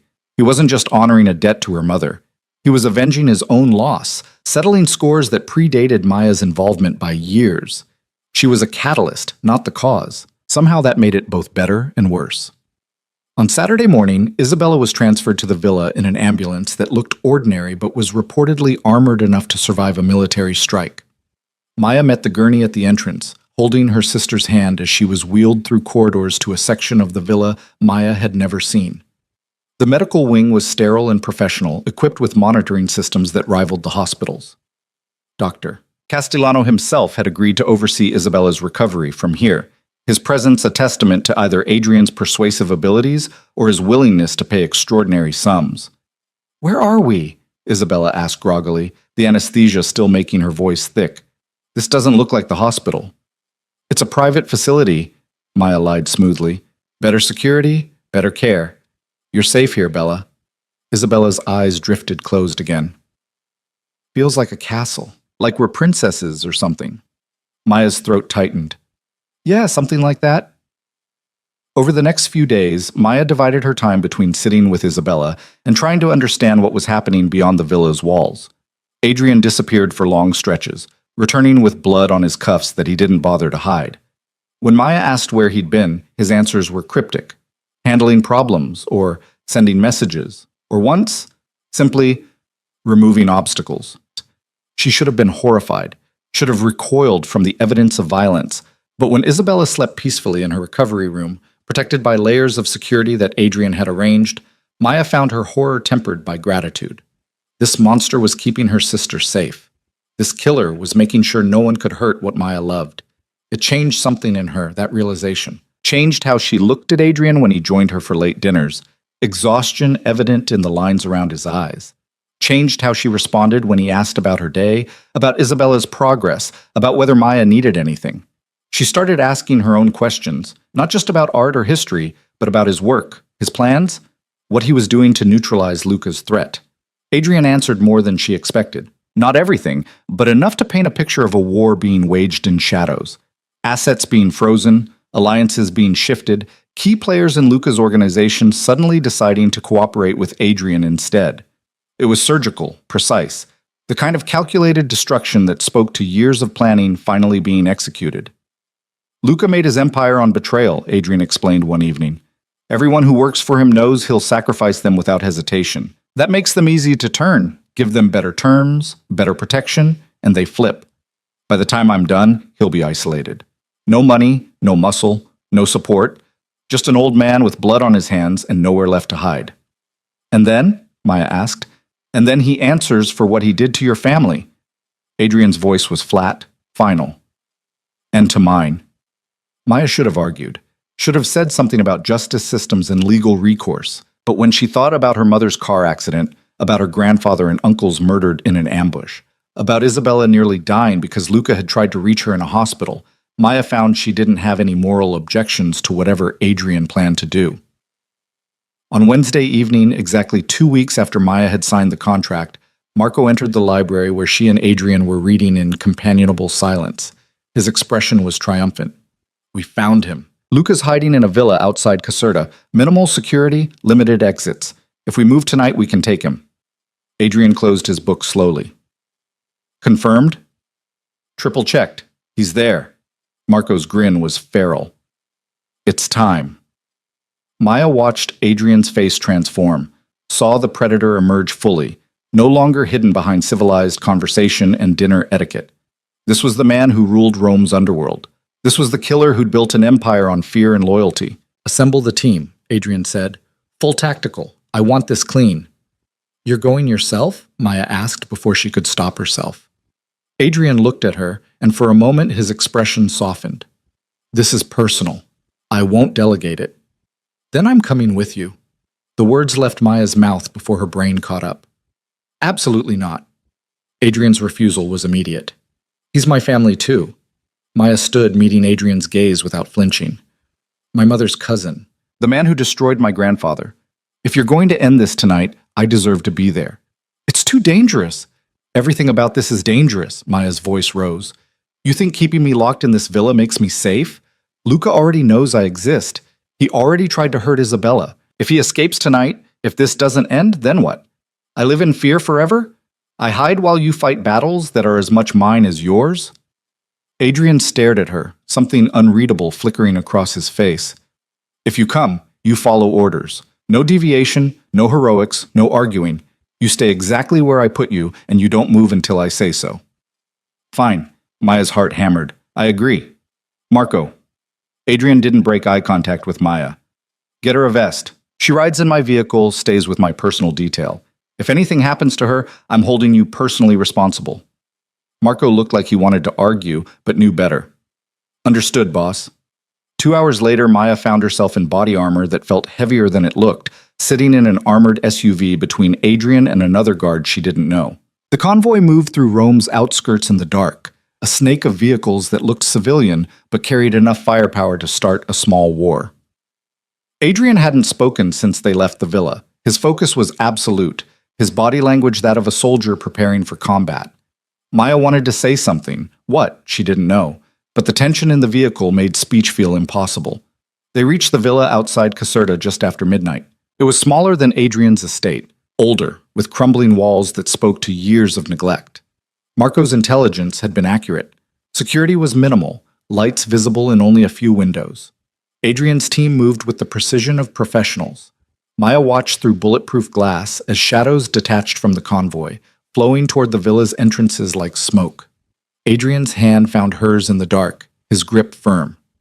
Stay here. No matter what you hear, no matter what happens, you stay in this vehicle until I come back for you. Adrian? Maya started, but he was already moving, flowing out of the SUV with lethal grace. Then she was alone with the driver, watching a building she couldn't see clearly, waiting for violence she could only imagine. Minutes stretched into eternities. Maya's heart hammered against her ribs, her breath loud in the confined space. Then, gunfire, sharp cracks that made her flinch despite the armor surrounding her. Shouting in Italian, commands she couldn't quite make out. More shots, a scream that cut off abruptly.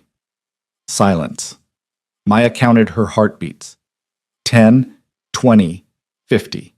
Still nothing.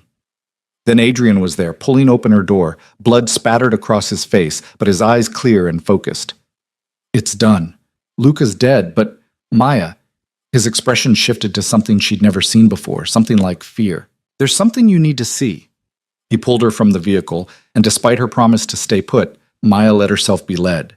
They entered the villa through a side door, past bodies Maya tried not to look at too closely, into a study that smelled like gunpowder and copper. Luca Rinaldi was slumped in a chair, his chest a mess of red, his eyes already going glassy. But that wasn't what Adrian wanted her to see. On the desk in front of the dying man was a spread of photographs. Maya stepped closer, her breath catching as she recognized the subjects. Her mother, her grandfather, her uncles. Family members she'd never known, captured in candid moments. And then, photographs of Maya herself. Hundreds of them, spanning years. Maya at university, Maya at work. Maya walking through Rome, sitting in cafes, living her life completely unaware she was being watched. "He's been tracking you since you were 17, Adrian said quietly. "The same way I have. He knew exactly who you were, where you lived, what you did. He was waiting for the right moment to use you, leverage against anyone who might challenge his claim to the Rinaldi name." Maya's hands trembled as she rifted through the photographs.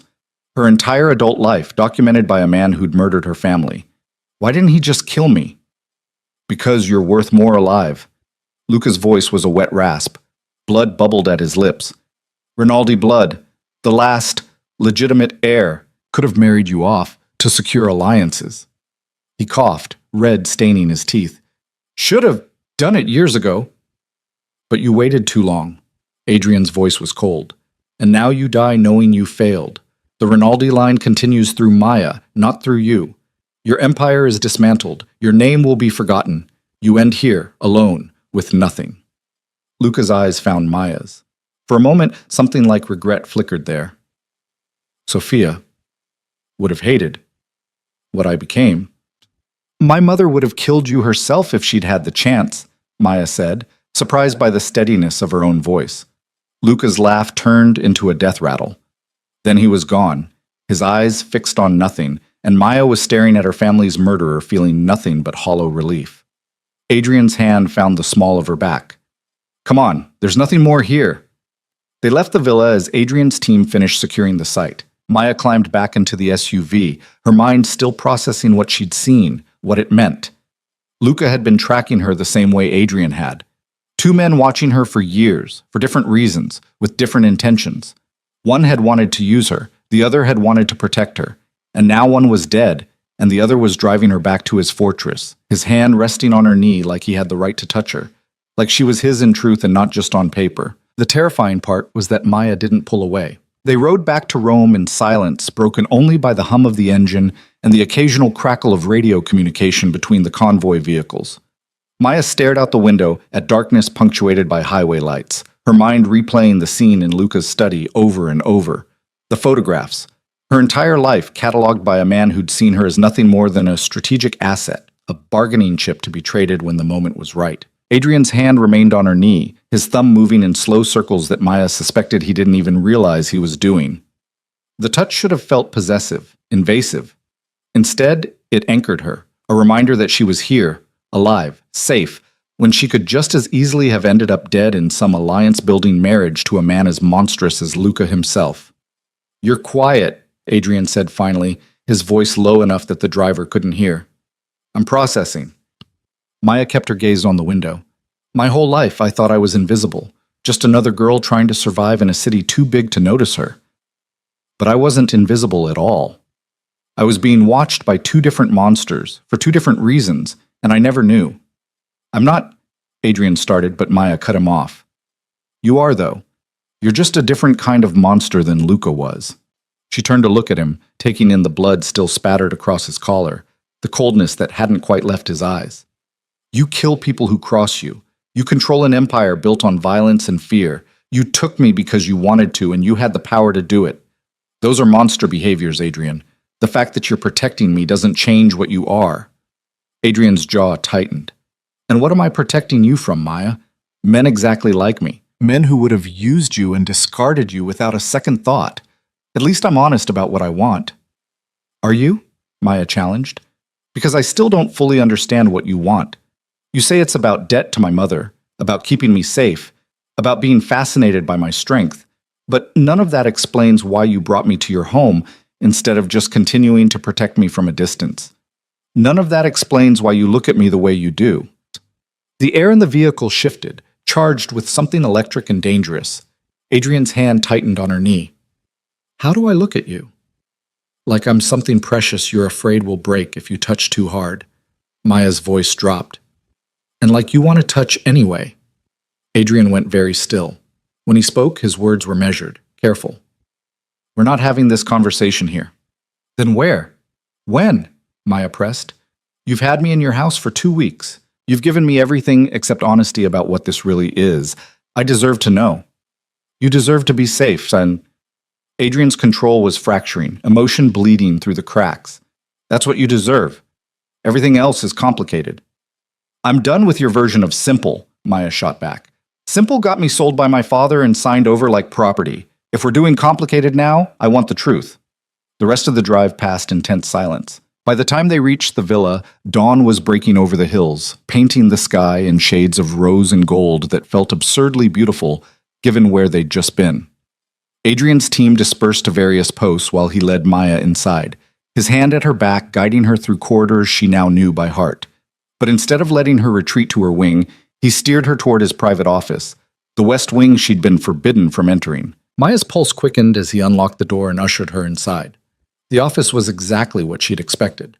Massive desk, leather furniture, walls lined with books, and what looked like surveillance equipment. But what caught her attention was the opposite wall, covered in photographs. Of her. Maya crossed the room slowly, her breath catching as she took in the collection. These weren't clinical surveillance shots like Luca's had been. These were different, artful, almost tender. Maya laughing at a cafe. Maya bent over a painting in the Galleria, her expression fierce with concentration. Maya walking through a market, sunlight catching in her hair. Dozens of moments captured over years, arranged like a gallery exhibition. You've been collecting pictures of me. Her voice came out strangled. Adrian stood by the desk, his expression unreadable. Yes. For how long? 7 years. Since the day your mother died and I promised to watch over you. Adrian moved closer, stopping a few feet away. At first it was just documentation, making sure you were safe, that my people were keeping proper distance. But somewhere along the way, it became more than that. Maya touched one of the photographs. Herself at 20, standing in front of the Trevi fountain with gelato dripping down her hand, smiling at something off camera. This is obsession. Yes. Adrian's admission was blunt. I'm obsessed with you, Maya. I have been for years, watching you survive everything your father put you through, watching you sacrifice for your sister again and again, watching you refuse to break no matter how hard life tried to shatter you. He was close enough now that she could feel the heat of him. You fascinated me when you were just a promise to keep. You became something else when I realized you were the strongest person I'd ever observed, and you became everything when I understood that I couldn't keep watching from a distance anymore. Maya turned to face him, her back against the wall of photographs. So you brought me here. I created a situation where bringing you here was the logical solution. Adrian's honesty was brutal. Your father was going to lose you to someone. I made sure that someone was me. And Isabella's illness? Her transplant? Maya's heart hammered. Did you? No. Adrian's interruption was sharp. I would never harm a child to get what I want. Isabella's leukemia was terrible luck and terrible timing, but when your father came to me with his offer, when I saw the opportunity to finally have you here, he stopped, running a hand through his hair. I took it. I used your desperation to get what I wanted. That's the truth you asked for. Maya should have been furious, should have slapped him, screamed at him, demanded to be released from the contract. But standing there in his office, surrounded by evidence of his obsession, all she felt was a strange clarity. You could have just asked me out. Normal people do that. Adrian's laugh was harsh. I'm not normal people, and you would have said no. You don't know that. Don't I? Adrian stepped closer, closing the distance between them. You would have seen me as another powerful man trying to control you, another threat. You would have run, and I would have had to let you because forcing the issue without cause would have broken my promise to your mother. But forcing it with cause was acceptable? Maya challenged. It was necessary. Adrian's hand came up, cupping her face with a gentleness that belied everything he was. I needed you here.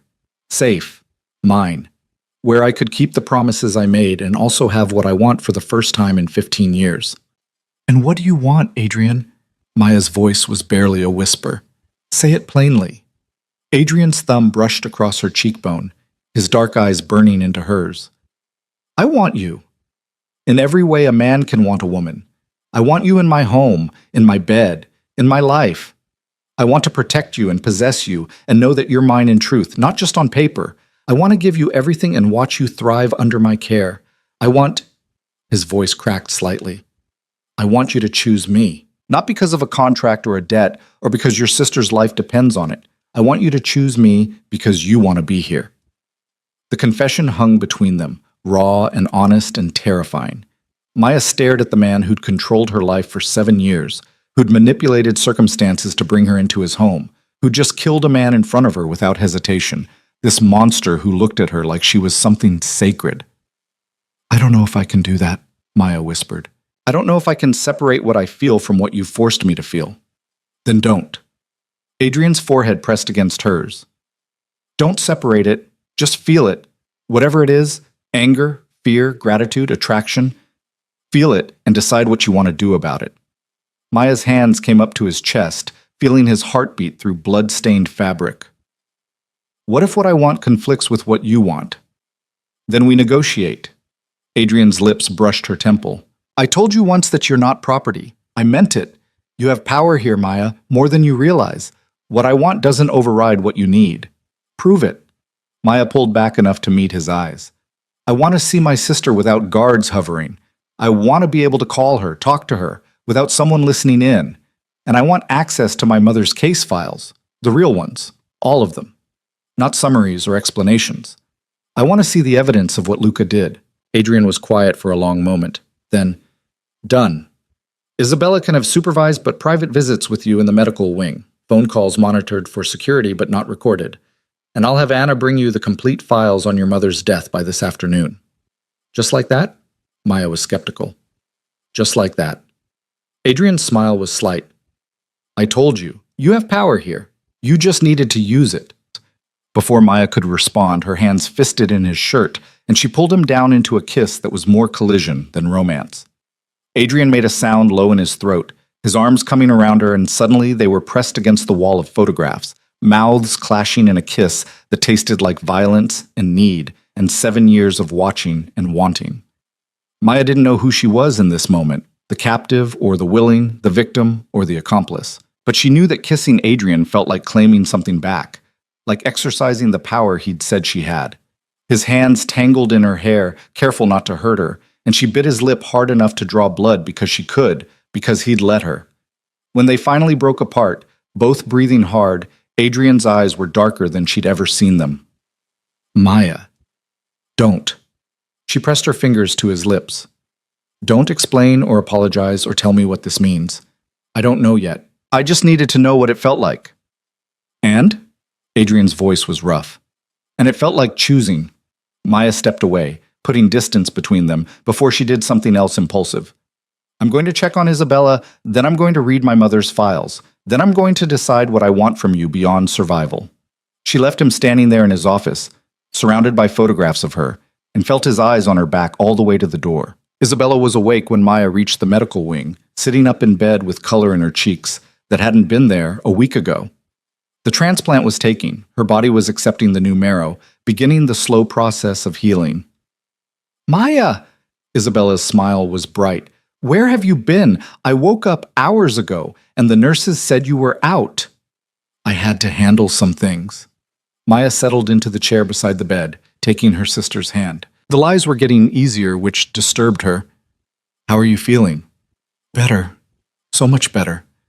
Dr. Castellanos says if things keep progressing like this, I might be able to go home in a few weeks.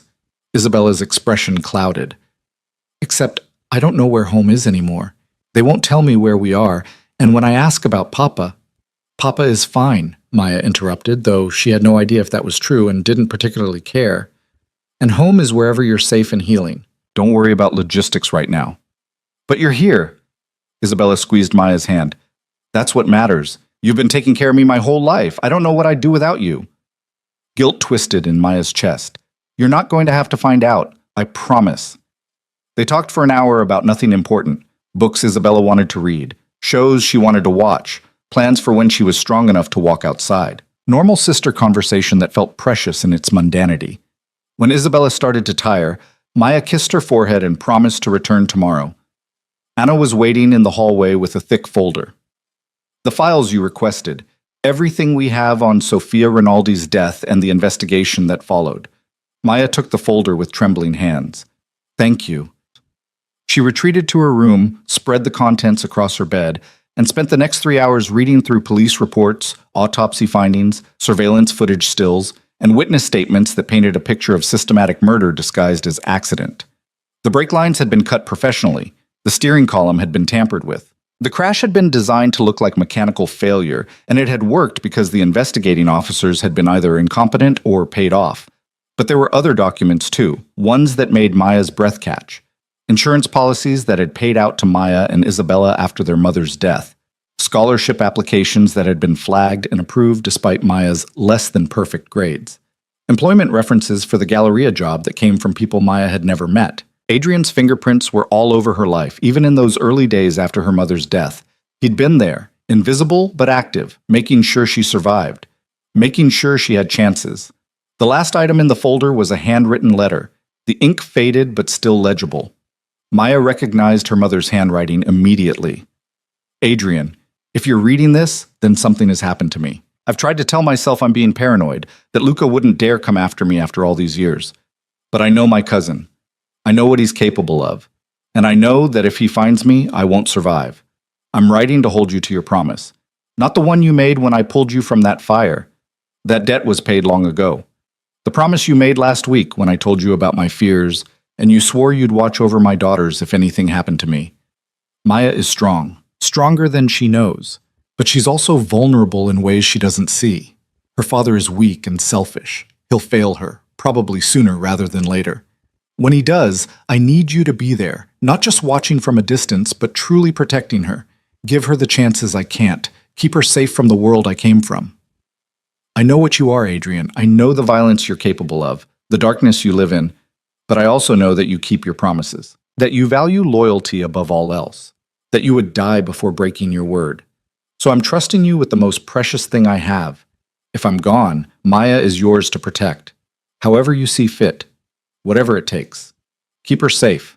Keep her strong.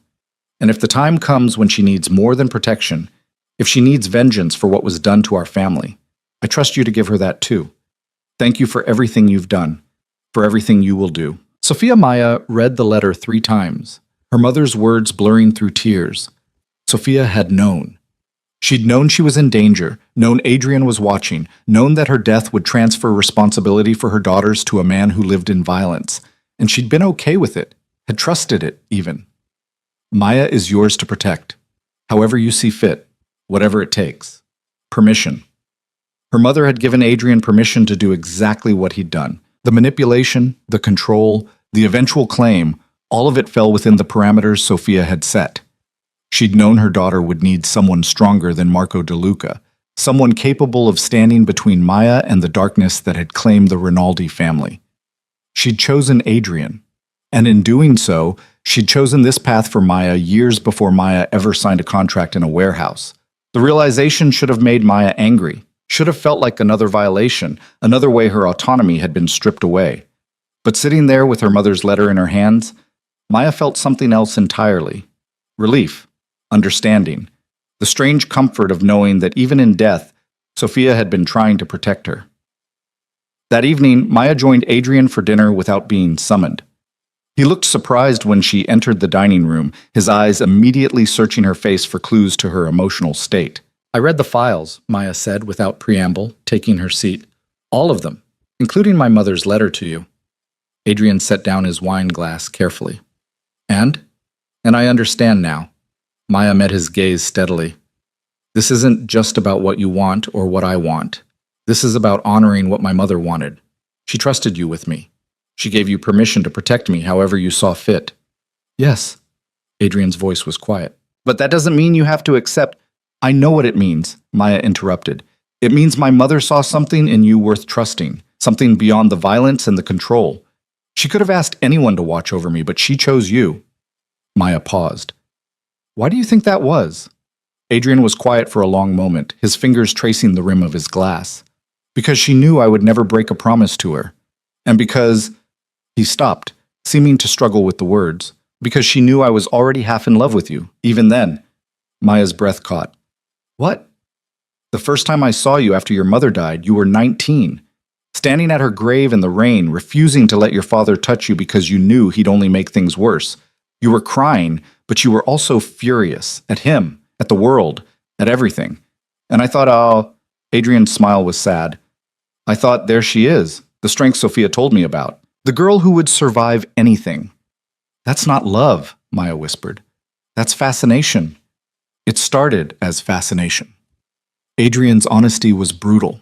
But every year I watched you fight, every time you sacrificed for Isabella, every moment you chose kindness despite having every reason to be bitter. It became more. By the time your father offered you to me, I was already so deep that the contract was just formality. I would have protected you anyway, claimed you anyway. The circumstances just gave me an excuse to finally act on what I'd been feeling for years. Maya processed this, her mind reeling. You've been in love with me since I was 19? I've been watching you since you were 17, respecting you since 19, and falling in love with you for the past 7 years. Adrian's voice was steady.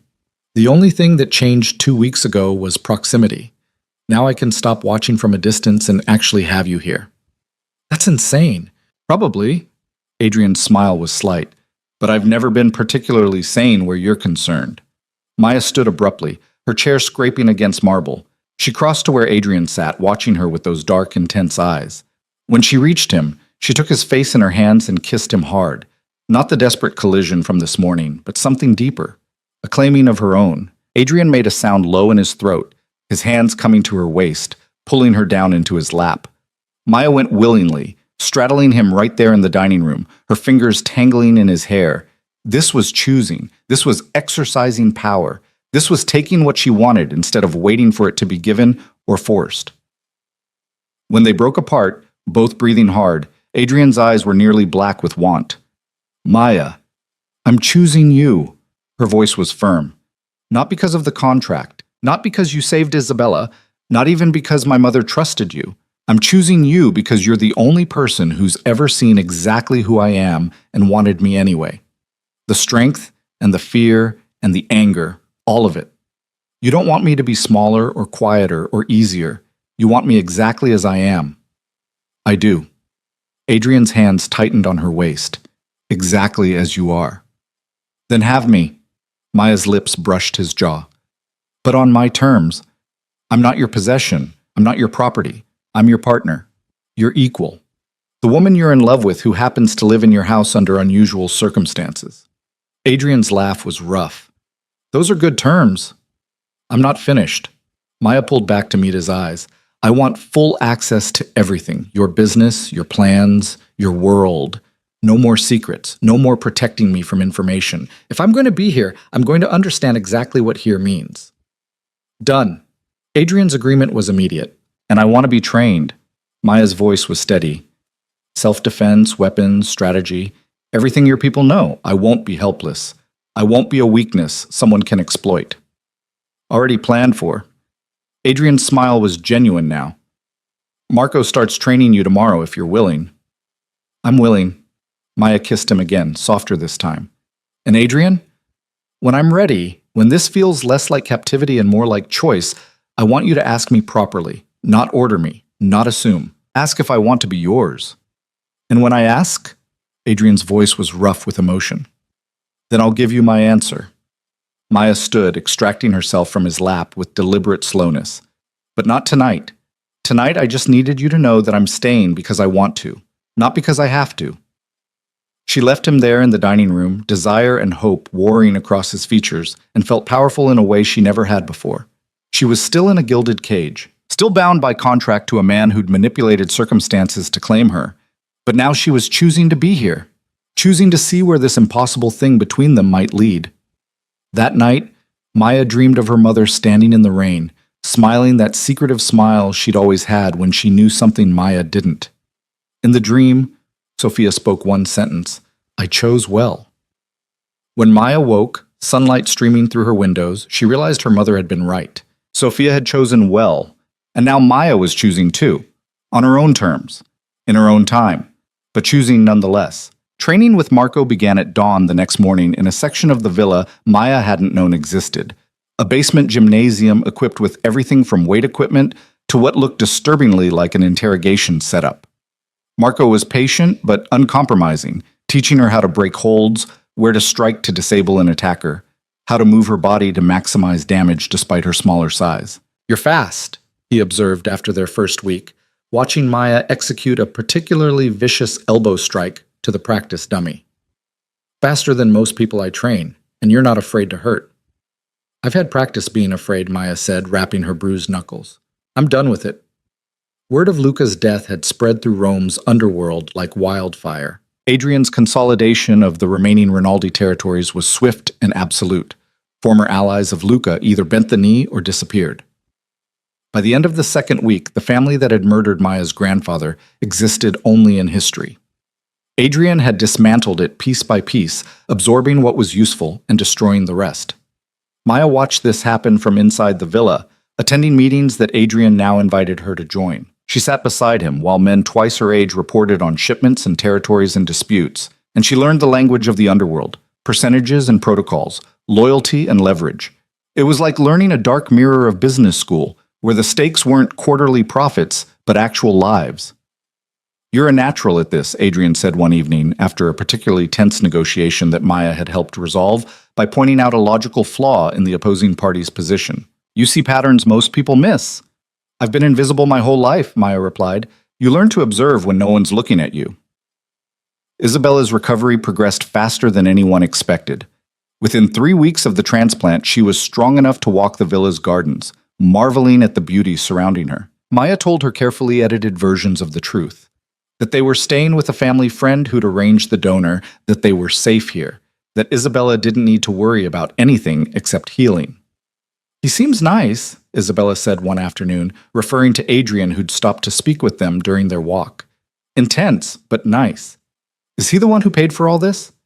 "He's the one who made it possible," Maya confirmed, which was true enough. "Are you two—" Isabella's eyes were knowing. "There's something between you. I can see it." Maya didn't bother denying it. "It's complicated. Adult stuff always is." Isabella squeezed her hand. "But Maya, you look different here, stronger, like you're finally breathing instead of just surviving. Whatever complicated is, it seems to be good for you." The observation stayed with Maya for days. She did feel different. The constant low-level anxiety that had defined her entire adult life, worry about money, about her father, about keeping Isabella safe, had evaporated. In its place was something sharper, more focused, purpose, maybe, or power. The knowledge that she was protected and valuable and chosen. It should have felt like Stockholm Syndrome. Should have felt like she was rationalizing her captivity.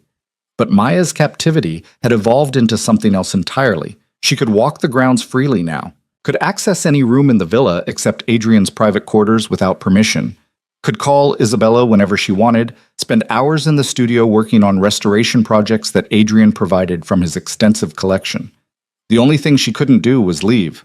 And increasingly, Maya found she didn't want to. 4 weeks after Luca's death, Marco De Luca showed up at the villa's gates drunk and demanding to see his daughters. Maya was in the library when Anna found her, the older woman's expression carefully neutral. "Your father is here. Adrian is handling it, but he wanted you to know in case you—" "I want to see him." Maya stood, her heart hammering. "Where?" "The east entrance." "But Maya," Adrian said. "I don't care what Adrian said." Maya was already moving. "This is my father. I get to decide how this ends." She found them in the circular drive.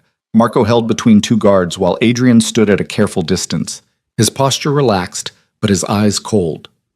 Marco looked worse than Maya had ever seen him, bloated from alcohol, his clothes rumpled, his face flushed with rage and shame. "Maya!"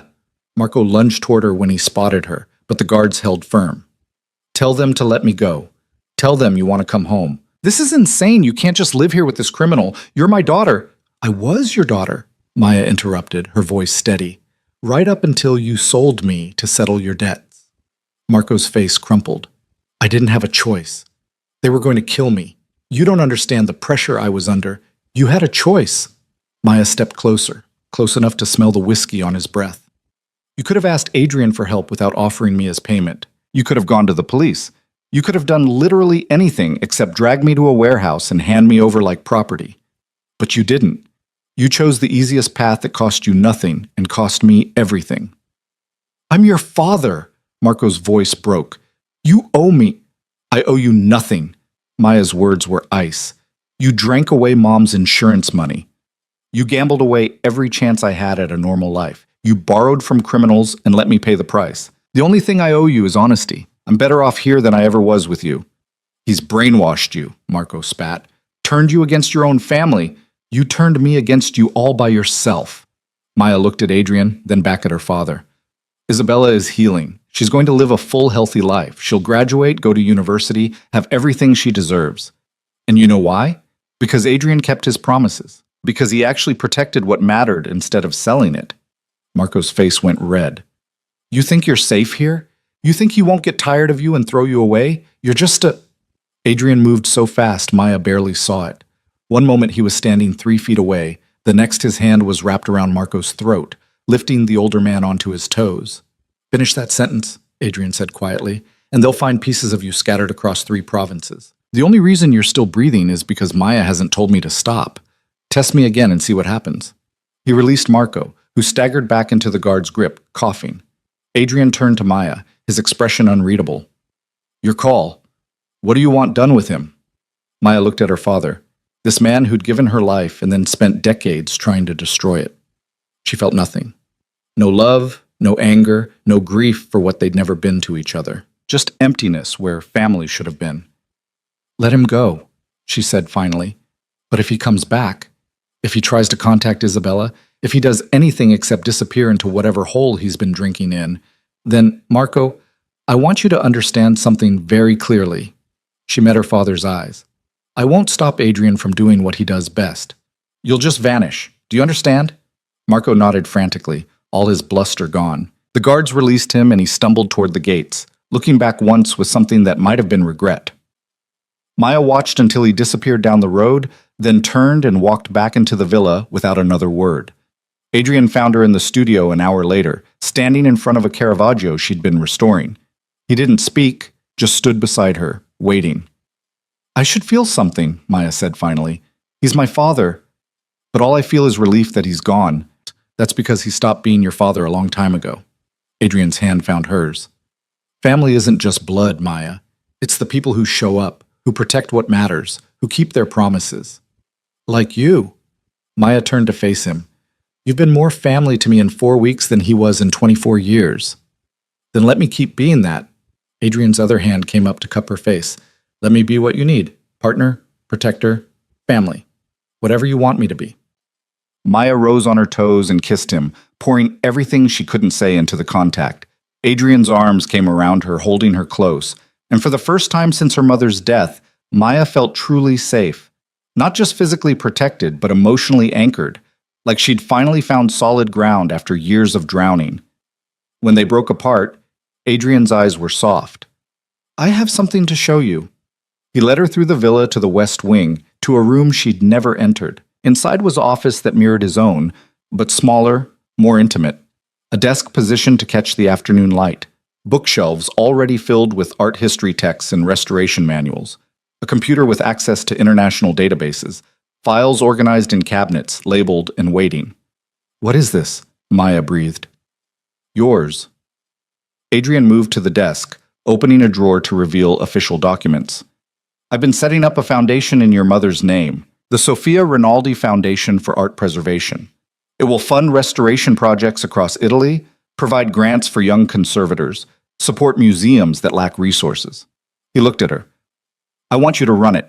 Use everything you've learned, everything you're passionate about, and build something that matters. Build something that would make your mother proud. Maya's hands trembled as she touched the documents. A foundation. Real work with real purpose. Using her actual skills instead of just surviving. Adrian, this is... I don't know what to say. Say you'll do it. Adrian's voice was hopeful. Say you'll take this empire I've built on violence and help me transform part of it into something good. Something that creates instead of destroys. Yes. Maya's voice cracked. Yes, I'll do it. The kiss that followed was different from all the others, softer, deeper, weighted with promise instead of just desire. When Adrian lifted her onto the desk, Maya went willingly, wrapping her legs around his waist and losing herself in sensation. They didn't make it to a bed that first time, too desperate to wait, too hungry for connection. It was raw and intense and claimed them both completely.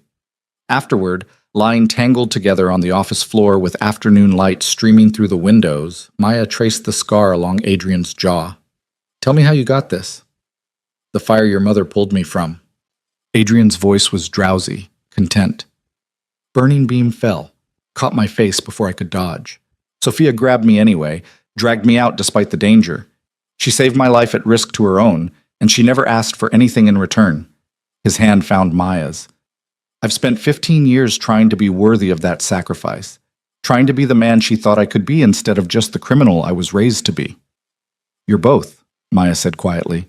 The criminal and the man. The monster and the protector. You don't have to choose one. I do with you.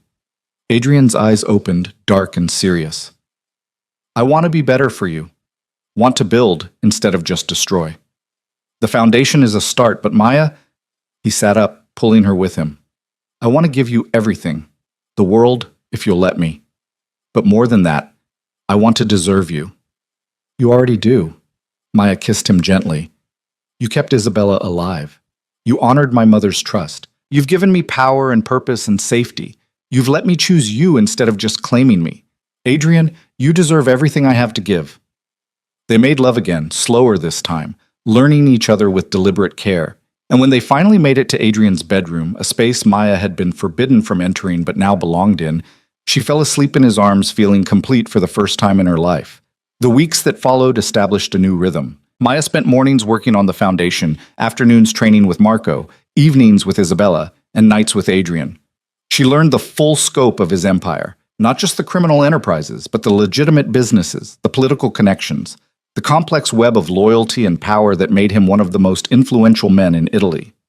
She also learned his vulnerabilities, the nightmares that sometimes woke him sweating and reaching for weapons, the scars that covered his body, each one a story of violence survived, the fear he carried that someday his past would destroy everything he'd built, everyone he loved. I'm not afraid of your past, Maya told him one night after a particularly bad dream. I'm part of your past now, your present, your future, if you want me to be. I want.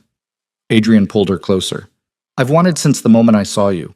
I'll want you until I stop breathing. Isabella's complete recovery took 3 months.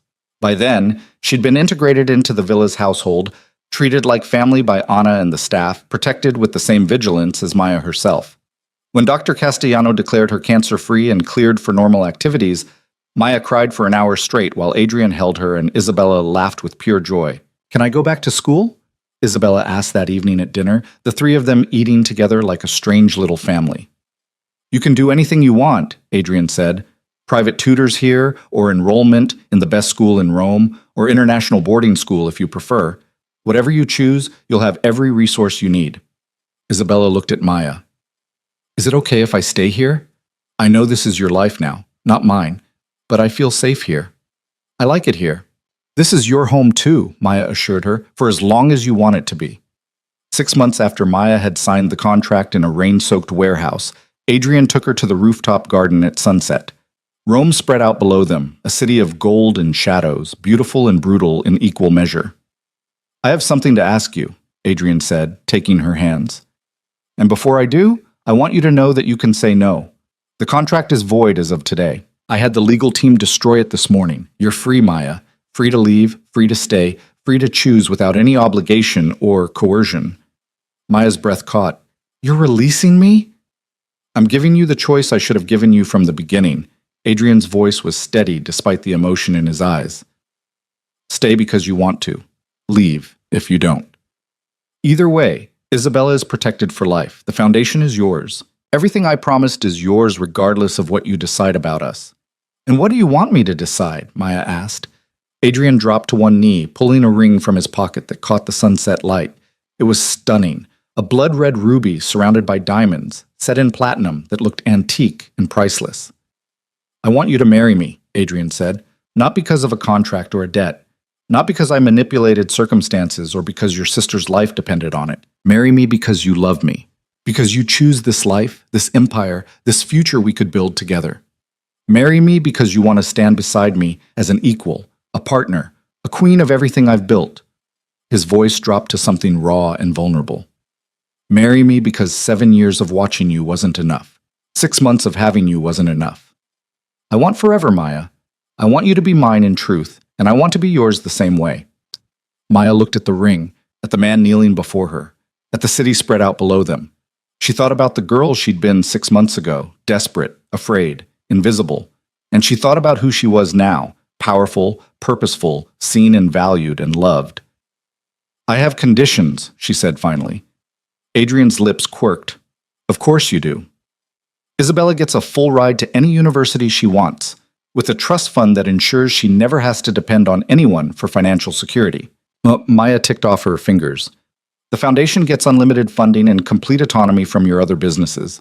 I want a voice in your operations, not just the legitimate ones, but all of it. Equal partnership, equal decision-making power, and, she paused, I want children, eventually. When we're ready. I want to build a family that's nothing like the one I came from.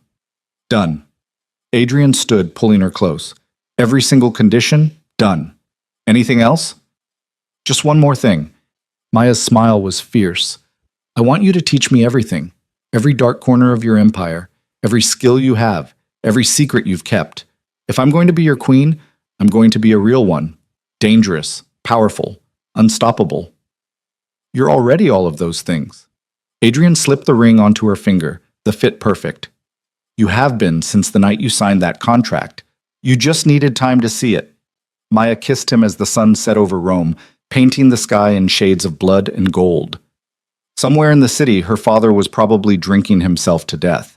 Somewhere in the villa, Isabella was laughing with Anna over dinner preparations. Somewhere in the night, Adrian's empire continued its dark work, maintaining the order he'd built through violence and will. And here, on this rooftop, Maya De Luca became Maya Valenti, not through force or manipulation, but through choice. She chose the monster who loved her. She chose the empire he'd offered to share. She chose power over safety, partnership over freedom, love over everything else. It should have been wrong, should have been a tragedy, a cautionary tale about captivity and Stockholm Syndrome and women who fall for their captors. But when Adrian lifted her into his arms and carried her down from the rooftop toward a future neither of them could have predicted, Maya felt nothing but rightness. She'd been sold as payment for a debt and transformed herself into a queen. She'd been captive and become partner. She'd been invisible and made herself essential. 3 months later, they married in a private ceremony in the villa's chapel. Isabella was Maya's only attendant, radiant in a blue dress that matched her eyes. Anna cried.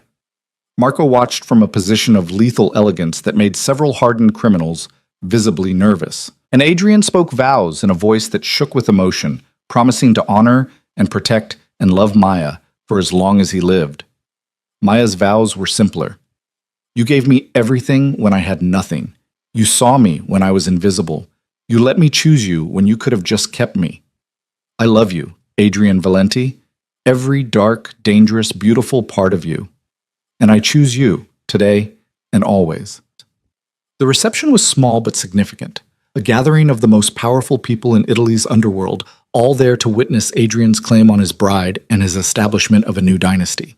Maya moved through the crowd with confidence that would have been unthinkable 6 months ago, speaking with crime lords and corrupt politicians as equals, her hand never leaving Adrian's. You've changed, Marco observed during a quiet moment. I remember when you could barely look these people in the eye. Now you command them. I learned from the best, Maya said, looking at Adrian across the room, and I stopped being afraid. A year after the wedding, Maya discovered she was pregnant. She told Adrian in their bedroom, watching his face transform from shock to wonder to fierce protectiveness in the span of seconds.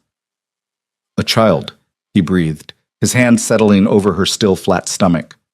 Our child. Are you happy? Maya asked, though she could see the answer written across his features. Happy doesn't begin to cover it. Adrian pulled her close. Terrified, elated, grateful. Maya, you've given me everything. A purpose beyond power. A family beyond loyalty.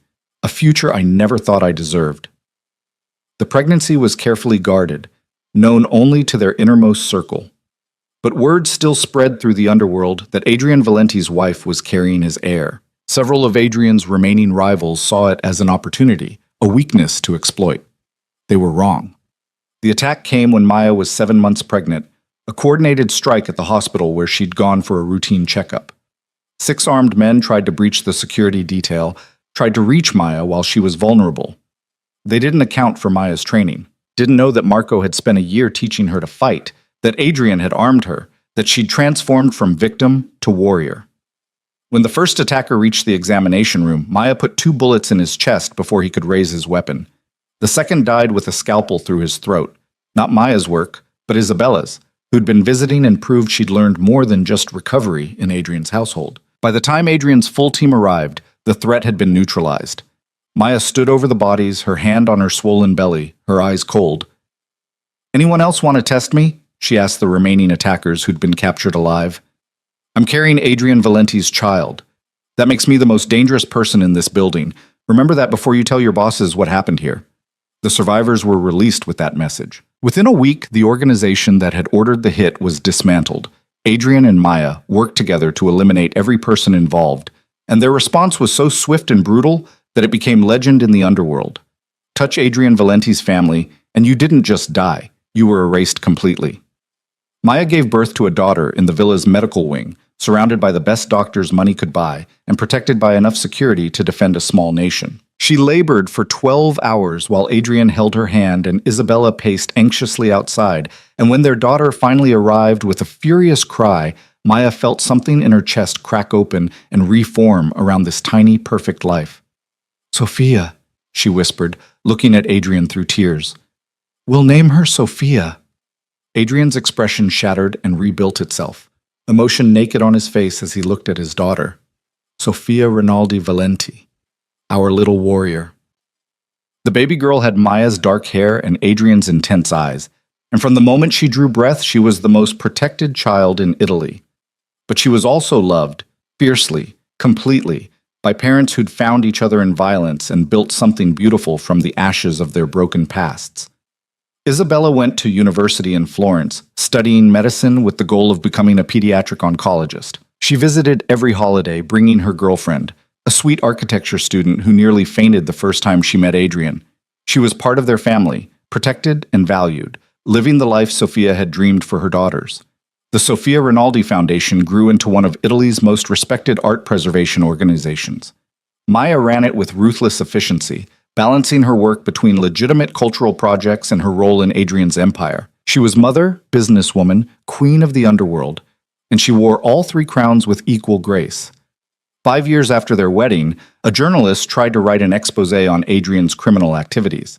The article never published, but the research process uncovered photographs of Maya, not surveillance shots this time, but professional images. Maya at foundation events, elegant and poised. Maya with Adrian at charity galas, their connection visible in every glance. Maya with little Sophia, the child's laughter captured in perfect clarity. Adrian had the photos delivered to the journalist with a simple message. "My wife is off limits. Print anything about her, and you'll discover exactly how far my reach extends." The journalist took a job in London the next week. The photos disappeared from all databases, and Maya's privacy remained intact. But late one night, going through documents in their shared office, Maya found copies of those photographs in Adrian's desk. He'd kept them, added them to the collection that spanned over a decade. Images of her evolution from frightened girl to powerful woman, from captive to queen, from stranger to wife and mother. "You're still watching me," Maya said when Adrian found her looking at the photos. "Always." Adrian's arms came around her from behind, his chin resting on her shoulder. "I started watching to keep a promise to your mother. I continued because you fascinated me. Now I watch because you're my whole world, and I never want to miss a moment of you becoming more than I ever imagined." Maya turned in his arms, looking up at the man who'd bought her, claimed her, loved her, and ultimately freed her to choose him. "No regrets?" "Not one." Adrian's kiss was soft. "You?" Maya thought about the girl she'd been, desperate and invisible, selling herself to save her sister. She thought about the journey from that warehouse to this moment, the violence and revelation and transformation. She thought about Sophia sleeping in the nursery, about Isabella thriving at university, about the foundation that bore her mother's name and the empire she helped rule. No regrets, she confirmed. Just gratitude that you saw me when no one else did, that you kept your promise, that you gave me time to choose. I would have waited forever, Adrian said. You didn't have to. Maya's smile was fierce. I chose you. I choose you. Today, tomorrow, always. They made love in their office, on the desk where they'd first come together, surrounded by photographs and documents that told the story of their impossible journey. And later, checking on Sophia before bed, Maya stood in the doorway watching Adrian hold their daughter, humming softly while the child slept. This was her life now. Her family. Her empire. Her choice. It had started with a debt paid in flesh and blood. It had become a love story written in violence and devotion, and it would continue, dangerous and beautiful and utterly unstoppable, for as long as they both drew breath. Maya DeLuca had been sold by her father, claimed by a monster, and transformed into a queen. She'd learned that protection and possession could coexist with love, that power could be shared instead of hoarded, that choosing your cage could set you free in ways nothing else could. And standing in that nursery, watching her husband cradle their daughter while Rome slept beneath them, Maya understood the final truth. She hadn't been captured at all. She'd been coming home.